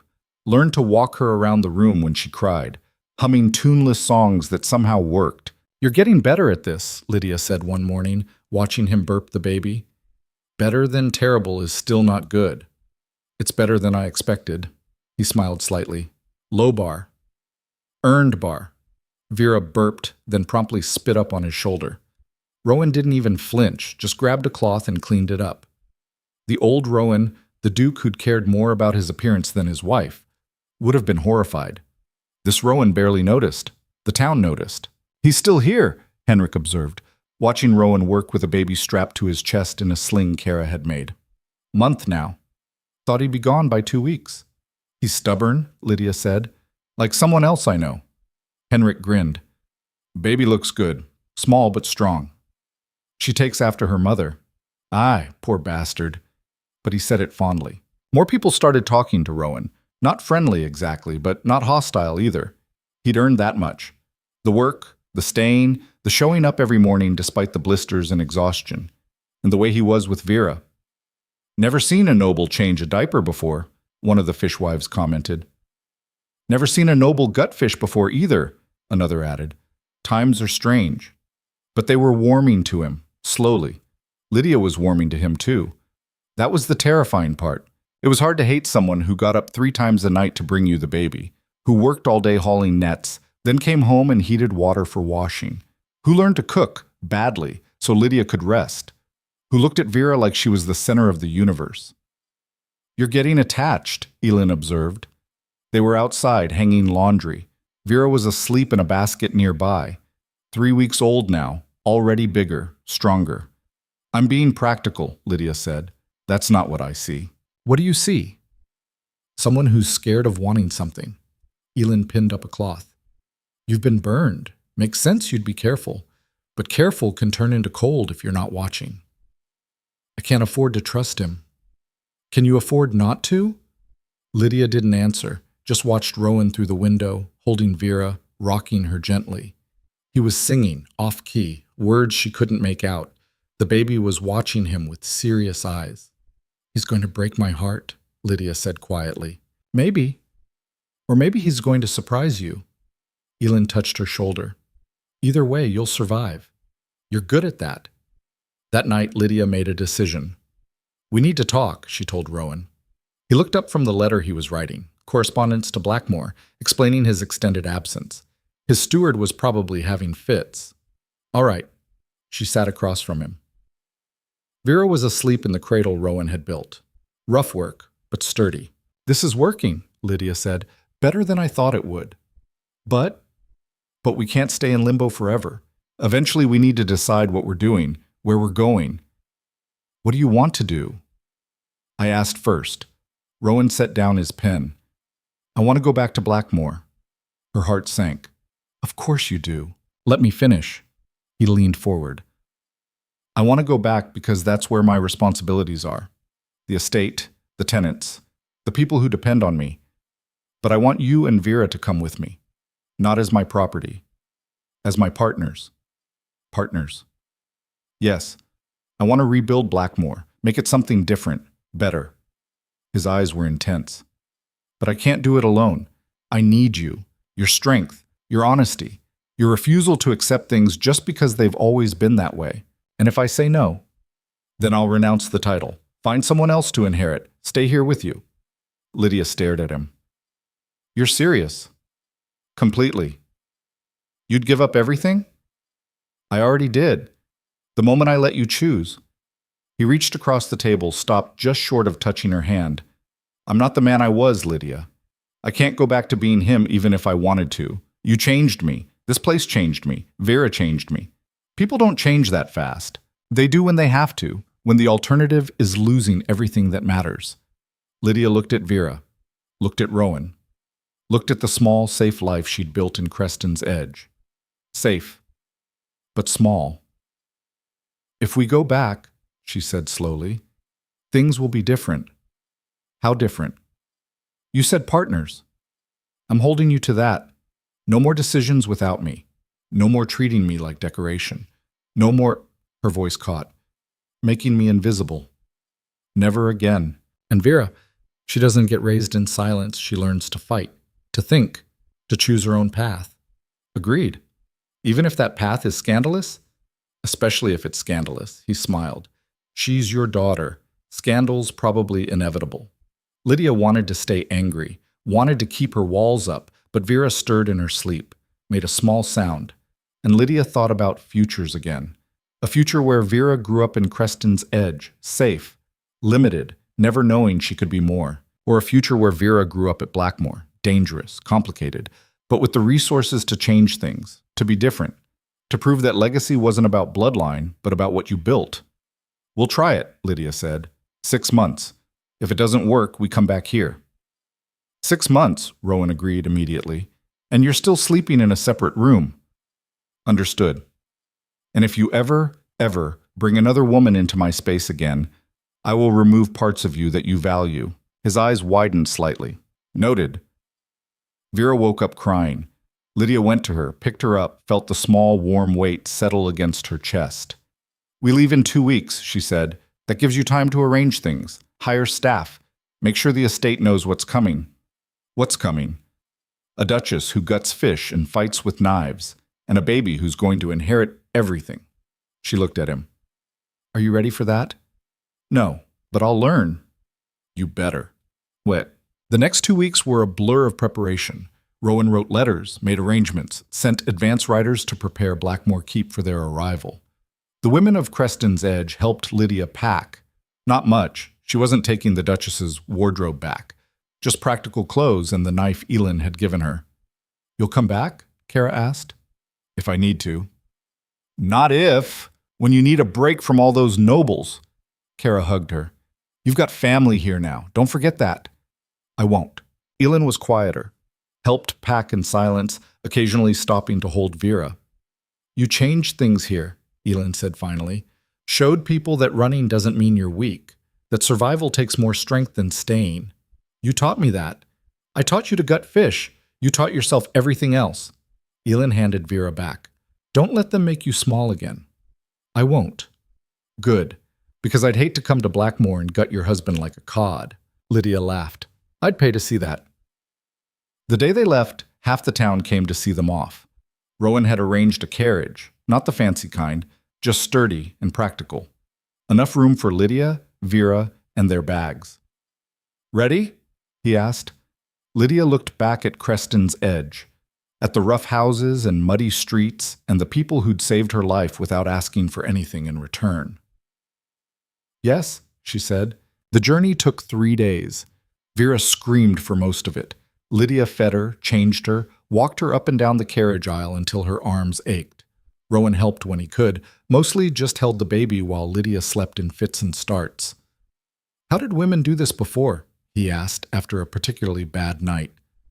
Barely. Most didn't have help. You didn't have help. I had Elin and Kara and a whole town of women who'd been through it. I don't know how you survived.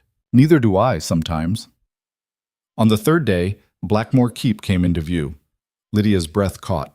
It looked exactly the same. Imposing stone walls, manicured grounds, the symbol of everything she'd run from. We can turn back, Rowan said quietly, if you want.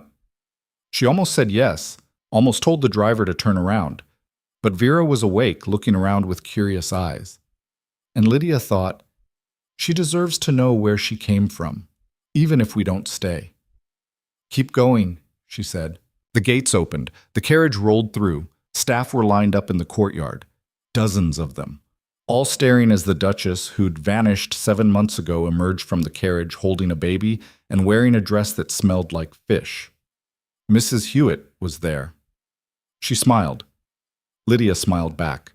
The head butler, Thomas, she remembered, stepped forward. Your Grace, welcome home. Thank you, Thomas. But it's not home yet. Ma'am, home is where you choose to be. This is just a building. She shifted Vera higher, though it's a building with a lot of potential for change. Thomas looked confused. The other servants looked terrified. Rowan stepped beside her. The Duchess and I will be addressing the staff tomorrow. For now, please prepare the Duchess's quarters in the East Wing, and have someone set up a nursery adjacent. Of course, Your Grace. One more thing. Rowan's voice went hard. Anyone who has a problem with the Duchess's choices, her appearance, or her methods can collect their final wages and leave tonight. Is that clear? Silence. Then nods. They went inside. The house was exactly as Lydia remembered. Marble floors, high ceilings, her mother's portrait still hanging in what had been her chamber. She stopped in front of it, stared up at that painted face. I did it, she whispered. I got out. I survived. And now I'm back on my terms. The portrait didn't answer, but Lydia thought maybe if she looked carefully, there was approval in those painted eyes. Rowan touched her shoulder. Vera needs feeding. Right, yes. They went to the East Wing, her old rooms.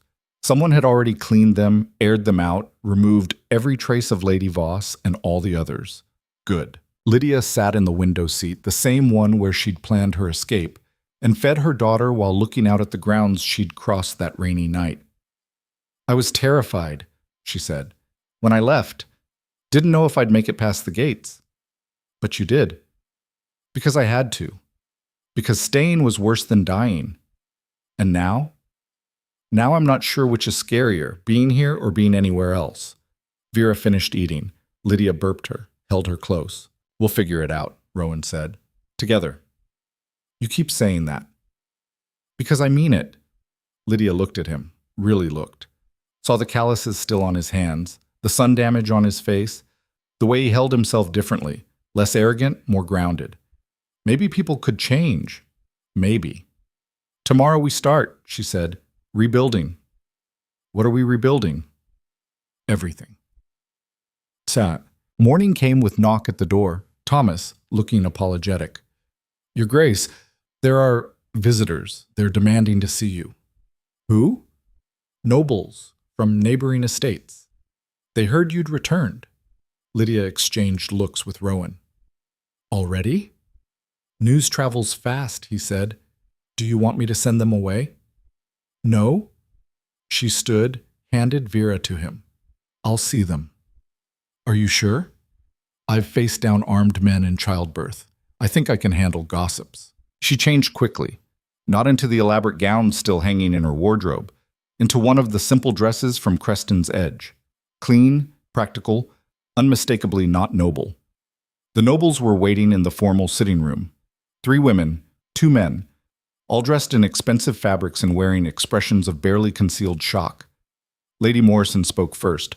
"Your Grace, we heard you'd been ill. We're so relieved to see you recovered." "Ill." That's the story they were going with. "I wasn't ill," Lydia said flatly. "I left because my marriage was intolerable, and I chose survival over society." Stunned silence. "But," Lady Morrison faltered, "the scandal is mine to own. Yes, I left my husband. Yes, I worked as a fishwife. Yes, I gave birth in a cottage instead of this estate." She met each of their eyes. "And yes, I'm back. Not because I was dragged back, because I chose to come back." "This is highly irregular," Lord Pemberton said stiffly. "I know, I don't care." "But what will people say?" "Whatever they want. Their opinions don't pay my bills or raise my child." She smiled without warmth. "If you came here expecting an apology or an explanation, you're going to be disappointed. If you came here to judge me, there's the door. If you came here to actually be friends, well, we can discuss that over tea." They left. All of them. Practically running. Lydia watched them go and felt something loosen in her chest. "That was amazing," Rowan said from the doorway. "That was terrifying." "You didn't look terrified." "I'm getting better at lying." She turned. "They'll talk. The whole county will know by tomorrow." "Let them talk. You were right. Their opinions don't matter." "They do if they turn the other nobles against us. Make it impossible to function in society. Then we'll function outside society.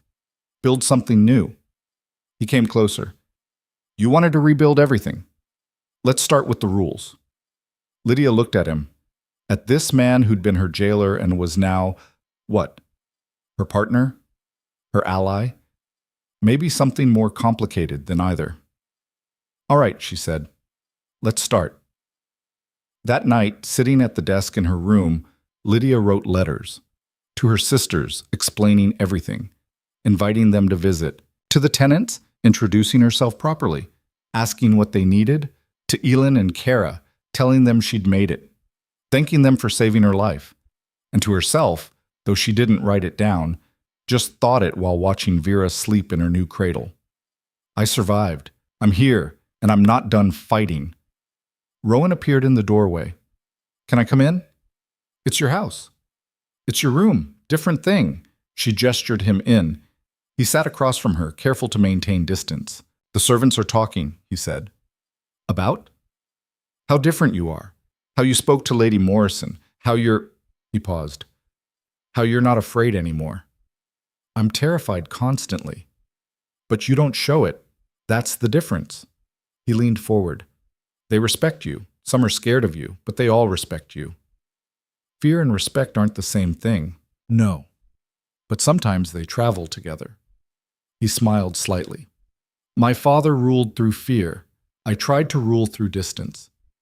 You're ruling through truth. It's working. It's been one day. Then let's see what we can do with two. Lydia looked at him, at the hope in his eyes, the vulnerability he was finally letting show. And she made another choice. I want to show you something, she said.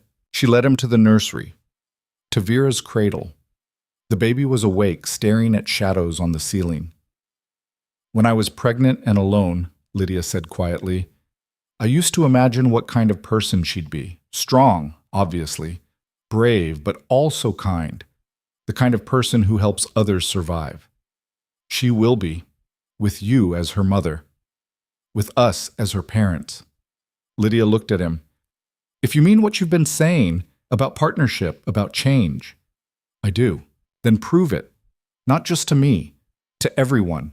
Show them what a real partnership looks like. Show them that marriage doesn't have to be ownership. How? Tomorrow, we address the staff together, make it clear we're equals, that I have as much authority as you do. She took a breath. And then we start changing things. Better wages, better treatment, an actual voice for the people who work here.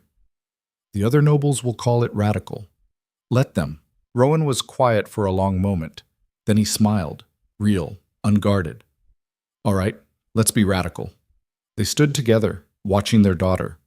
Outside, Blackmore Keep settled into night. Inside, something new was beginning.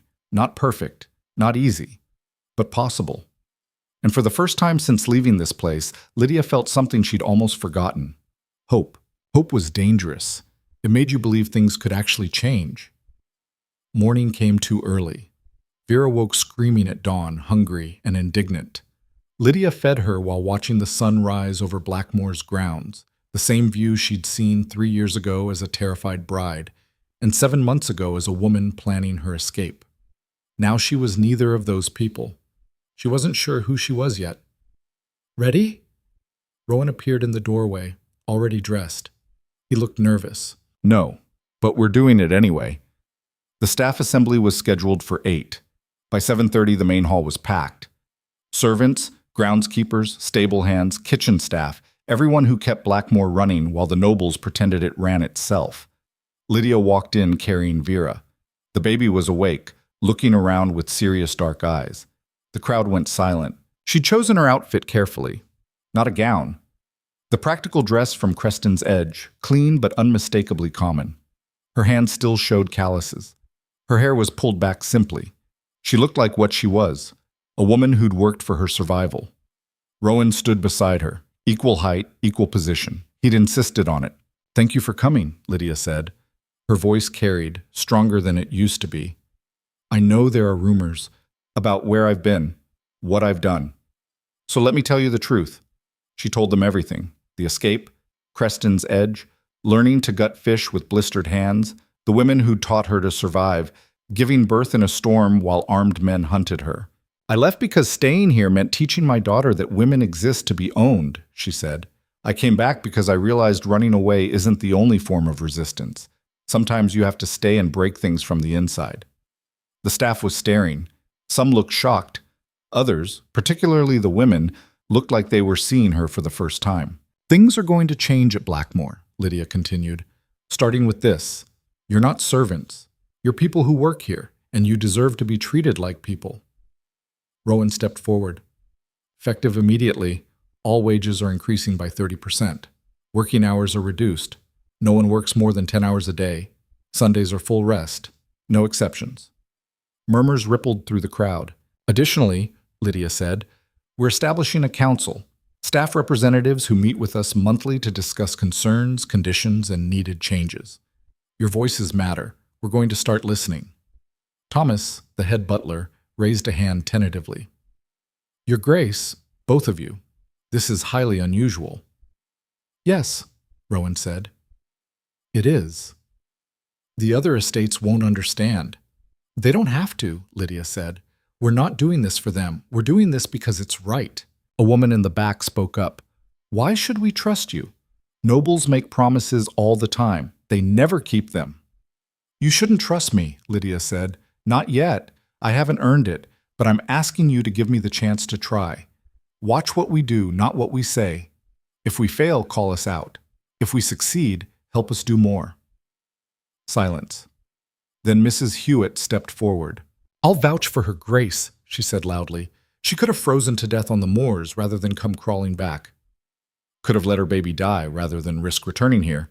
She chose the hard path. That counts for something. Other voices joined in, agreeing, questioning, debating. It was messy and loud and nothing like the silent, obedient staff Lydia had known before. It was perfect. The meeting ended with cautious optimism. Not belief, not yet, but possibility. That went better than expected, Rowan said as they left.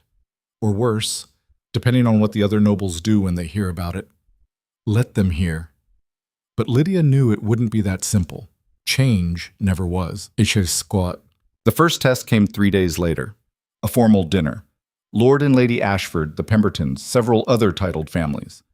Rowan had tried to cancel it, but Lydia refused. We can't hide, she said. If we're changing things, we do it publicly. She dressed carefully. Not in her old gowns, those felt like costumes now. Instead, she had the estate seamstress alter one of her simple dresses. Still plain, still practical, but well made enough to pass in society. When she entered the dining room, the other women stared at her dress with barely concealed horror.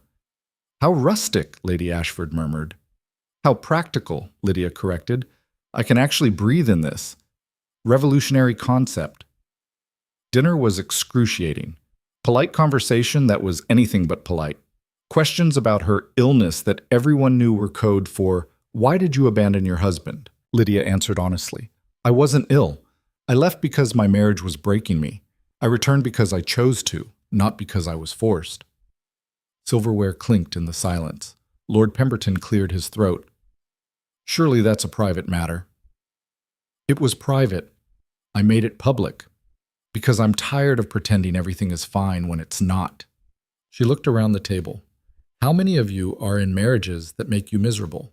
How many of you stay because society says you have to? No one answered, but she saw it in their faces. Recognition, fear. Things can be different, Lydia said quietly, if we're brave enough to make them different. This is inappropriate, Lady Ashford said, standing. We came here for a civilized dinner, not a revolutionary manifesto.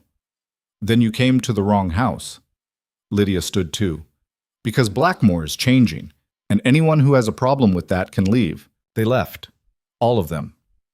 Rowan watched them go with something like satisfaction. Well, he said, that's half our social circle gone. Good. They were terrible company anyway. He laughed. Actually laughed. You're magnificent when you're angry. I'm not angry. I'm done pretending. She sat back down. Do you think they'll ruin us? Spread rumors? Cut us off socially? Probably. Does it matter? It might. We still need allies. Support. Then we'll find new allies. Different ones. Rowan poured wine. The world is bigger than these people think it is. Lydia raised her glass. To bigger worlds. They drank. And for the first time, it felt like they were actually on the same side. Weeks passed. The changes at Blackmore took root. The staff council met, aired grievances, proposed solutions. Some worked, some didn't. But the conversations continued. Wages increased, working conditions improved. For the first time in Blackmore's history, the people who kept the estate running had a voice in how it ran. The other nobles noticed. Some were horrified. Others, quietly, carefully, started asking questions. How do you manage discipline without fear? One lady asked Lydia at a chance meeting in town. I don't manage them. They manage themselves. I just give them the resources to do it well. But surely there must be rules, but there are. They helped write them. People follow rules better when they had a say in making them. The woman looked thoughtful. My husband would never allow it. Then don't tell him.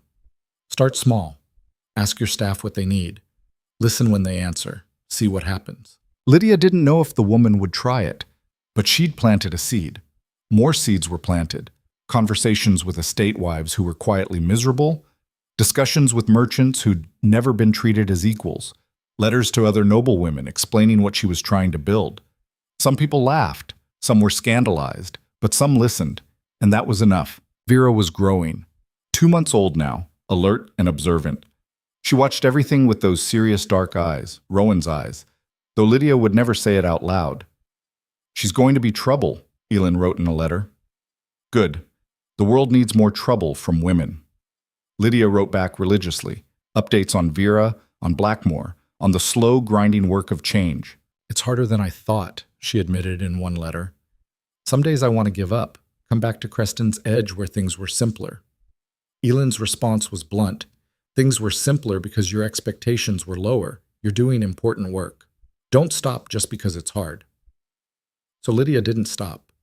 She kept pushing, kept changing, kept refusing to be the silent Duchess society expected. And slowly, impossibly, Blackmore began to transform. The real test came 6 months after their return. The Spring Gathering, an annual event where all the northern nobility met at Blackmore Keep to discuss politics, arrange marriages, and reinforce the social order. Rowan wanted to cancel it. Lydia refused. "This is our chance," she said, "to show everyone what we're building, to prove change is possible." Or to get torn apart publicly. Maybe. But I'd rather fail publicly than succeed in private. The gathering brought 200 nobles to Blackmore. They arrived expecting the usual: lavish parties, political maneuvering, the Duchess playing hostess while the Duke held court. What they got was different. The first shock was the staff. Instead of silent servants, they were confident workers who spoke when spoken to, and sometimes when not spoken to.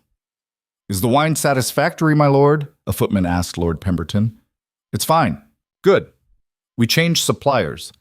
The old one was overcharging and the quality was inconsistent. If you'd like to try our previous vintage for comparison, I can bring it." Pemberton looked stunned. "You, the staff, changed suppliers?" "The council recommended it. Their graces approved. We're trying to run the estate more efficiently." The second shock was Lydia herself. She hosted the opening dinner in her practical dress, Vera in a sling against her chest. The baby was awake, looking around at the crowd. "Welcome to Blackmore," Lydia said. "This year's gathering will be different from previous years. We're going to talk about things that matter." "Such as?" someone called out. "Workers' rights, fair wages, marriage reform, how to build estates that actually serve the people who live on them." She smiled at the shocked faces. "Don't worry, there will still be dancing, but we're also going to have conversations worth having." The gathering dissolved into chaos. Half the nobles were outraged, the other half were intrigued. Lord Morrison cornered Rowan. "This is madness. You're destroying centuries of tradition." "Good," Rowan said. "That tradition was built on exploitation. Time for something better. You'll be ruined, ostracized." "Maybe. Or maybe we'll start a movement." Some nobles left immediately, packed their bags and departed in a huff, swearing never to return. Others stayed, curious, cautious, but willing to listen. Those who stayed got an education. Panel discussions with staff members talking about working conditions. Presentations on estate efficiency. Conversations about marriage contracts that didn't treat wives as property. And through it all, Lydia and Rowan stood together. Equal partners. Proving it could be done. Not everyone was convinced, but some were. "My daughter is 15, one lord said quietly to Lydia. "I was planning to marry her off next year, but watching you, hearing you talk, I'm wondering if there's another way." "There's always another way," Lydia said. "The question is whether you're brave enough to take it." "What if I fail? What if I ruin her prospects? What if you succeed? What if she gets to choose her own future?" Lydia adjusted Vera in her sling. "I spent years having my future chosen for me. It nearly destroyed me. Don't do that to your daughter." The man nodded slowly. "I'll think about it." That was all Lydia could ask for. One person thinking differently, one person willing to question. One seed planted. The gathering's final night, Rowan made an announcement. The ballroom was packed. Everyone who'd stayed, plus many who'd planned to leave but couldn't resist seeing what would happen next. Rowan stood at the front, Lydia beside him. Vera was asleep in Mrs. Hewitt's arms, finally worn out from all the attention. "Thank you all for coming," Rowan said. I know this gathering has been unconventional. Some of you are angry. I understand. Change is frightening. This isn't change, someone shouted. It's chaos. Maybe, but I prefer chaos that questions to order that crushes. Rowan looked out at the crowd. I need to tell you all something I should have said years ago. The room went silent. I was a terrible husband, Rowan said. Cruel, neglectful, arrogant. I treated my wife like property, brought other women into her home, made her invisible in her own life. Lydia's breath caught. They'd discussed this. She'd told him not to do it, but he'd insisted. I did all of this, Rowan continued, because I thought that's what power looked like. I thought weakness was caring, strength was control. I was wrong. He turned to Lydia. The strongest person I've ever met left me because I wasn't worthy of her. She survived alone, pregnant, with nothing but courage and determination. She learned to work with her hands, to fight for herself, to build a life from nothing. Then she came back. Not because she needed me, but because she chose to give me another chance. And every day since, I've been trying to earn that chance. The crowd was riveted, silent. I'm not telling you this to earn sympathy, Rowan said. I'm telling you because you need to understand the old ways are broken. They break people. They break marriages. They break the possibility of anything real or good. He looked back at the crowd. Some of you think I'm weak for admitting this, for letting my wife have equal authority, for treating our staff like people instead of tools. But I've never felt stronger, because real strength isn't about control. It's about partnership, trust, being willing to change when you're wrong. He took Lydia's hand. My wife rebuilt me. Now we're rebuilding Blackmore, and we're inviting anyone who wants something better to join us. Silence. Then someone started clapping. It was a woman, young, married, judging by her ring. Others joined in. Not everyone, not even half, but enough. The applause built, and Lydia realized she was crying, not from sadness, from relief, from the knowledge that they'd just changed something fundamental. After the gathering ended, after the nobles departed, some supportive, some still scandalized, Lydia and Rowan stood alone in the empty ballroom. You didn't have to do that, Lydia said. Yes, I did. They'll never forget it. Some of them will use it against you. Let them. The truth matters more than reputation. He looked at her. You taught me that. I didn't teach you anything. You chose to learn. Same thing, Lydia laughed softly. No, it's not. But thank you. They stood in comfortable silence. Then Rowan spoke again. I love you. Lydia froze. What? I love you. I should have said it months ago, should have realized it even before that, but I'm saying it now. His voice was steady. You don't have to say it back. I know I don't deserve it, but I needed you to know. Lydia looked at him. At this man who'd been her jailer and her project and was now, what? Her partner, her ally, her friend, and maybe, terrifyingly, more than that. I don't know if I love you, she said honestly. I'm still figuring that out, but I don't hate you anymore. That's progress. He smiled. I'll take it. Good, because that's all I've got right now. That's enough. They left the ballroom together, equal steps, equal partners. Outside, dawn was breaking over Blackmore's grounds. A new day, a new beginning. Not perfect, but possible. 2 years later, Vera was running. 2 years old, fearless, chasing chickens around the estate with the cook's daughter. Her dark hair flew behind her, her laugh infectious. Lydia watched from the garden, one hand on her swollen belly. Pregnant again. 5 months this time, and planning to actually stay put for the birth. Things had changed at Blackmore. Slowly, sometimes painfully, but undeniably. The staff council was permanent now, making real decisions, holding real power. Wages had increased twice more. Working conditions continued improving. Other estates were watching, some copying, others condemning, but the movement was spreading. Mama! Vera ran over, grass-stained and sweaty. Look what I caught! She held up a worm proudly. Very impressive, Lydia said solemnly. I'm going to keep him. Name him George. George the worm. Excellent choice. Vera ran off again. Rowan appeared, carrying papers. The Ashfords are implementing a staff council, he said. Really? Morrison's writing marriage contracts that give wives property rights. Pemberton's increasing wages across his entire estate. He sat beside her. It's spreading. We did that. You did that. I just helped. We did it together. She leaned against him. Still weird, this.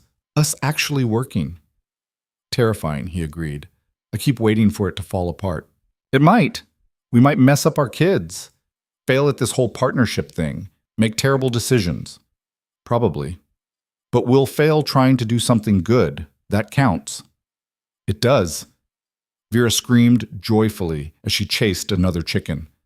The worm was forgotten, abandoned to freedom. She's going to be impossible, Rowan observed. Good. The world needs more impossible women. We're raising a revolutionary. We're raising a person who knows she has choices. That's all. That evening, Lydia received a letter from Creston's Edge, Ellen's handwriting.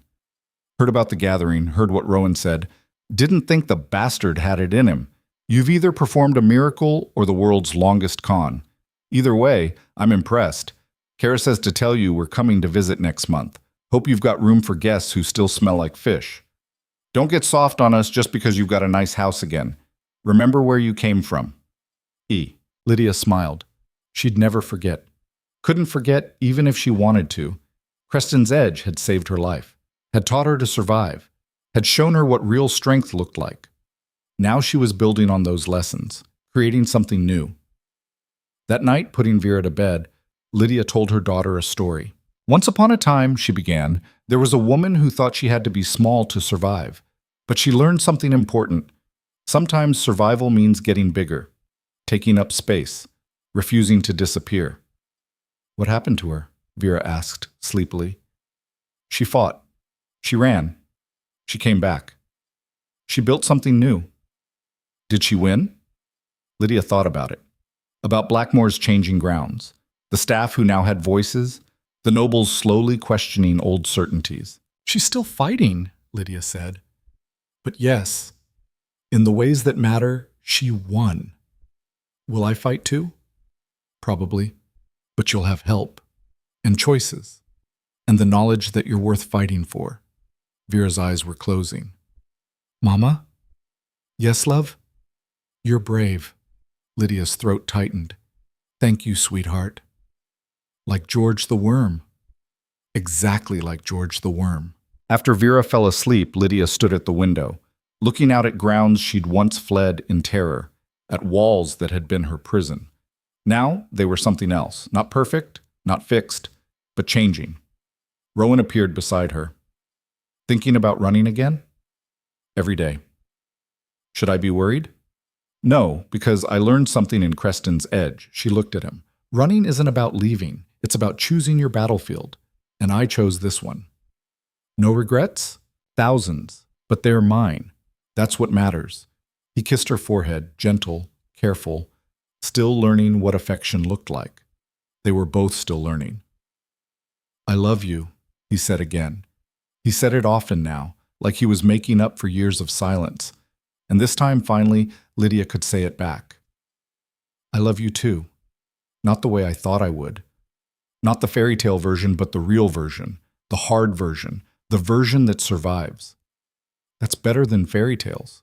It is. They stood together, watching the ground settle into night. Tomorrow would bring new challenges, new fights, new impossible choices, but they'd face them together, as partners, as equals, as proof that even the most broken things could be rebuilt into something stronger. Below, in the nursery, Vera slept peacefully, unaware that she was inheriting a different world than the one her mother had known. A world where women fought, where voices mattered, where legacy wasn't about bloodlines but about transformation, where a duchess who'd once been invisible had become impossible to ignore. And in the portrait hall, Lydia's mother watched from her painting, that slight, knowing smile still in place, as if she'd known all along, as if she'd been waiting for her daughter to become the woman who'd break everything and build something better from the ruins. The story didn't end there. Stories like this never really end, but it transformed. From survival to resistance, from silence to voice, from ownership to partnership, from a woman who thought she had to disappear to survive, to a woman who learned that sometimes survival means taking up every inch of space you can claim, and teaching your daughter to do the same. Blackmore Keep stood against the night sky, ancient, imposing, changed. Inside, a family slept, imperfect, complicated, real. Outside, the world was watching, learning, changing, one impossible woman at a time,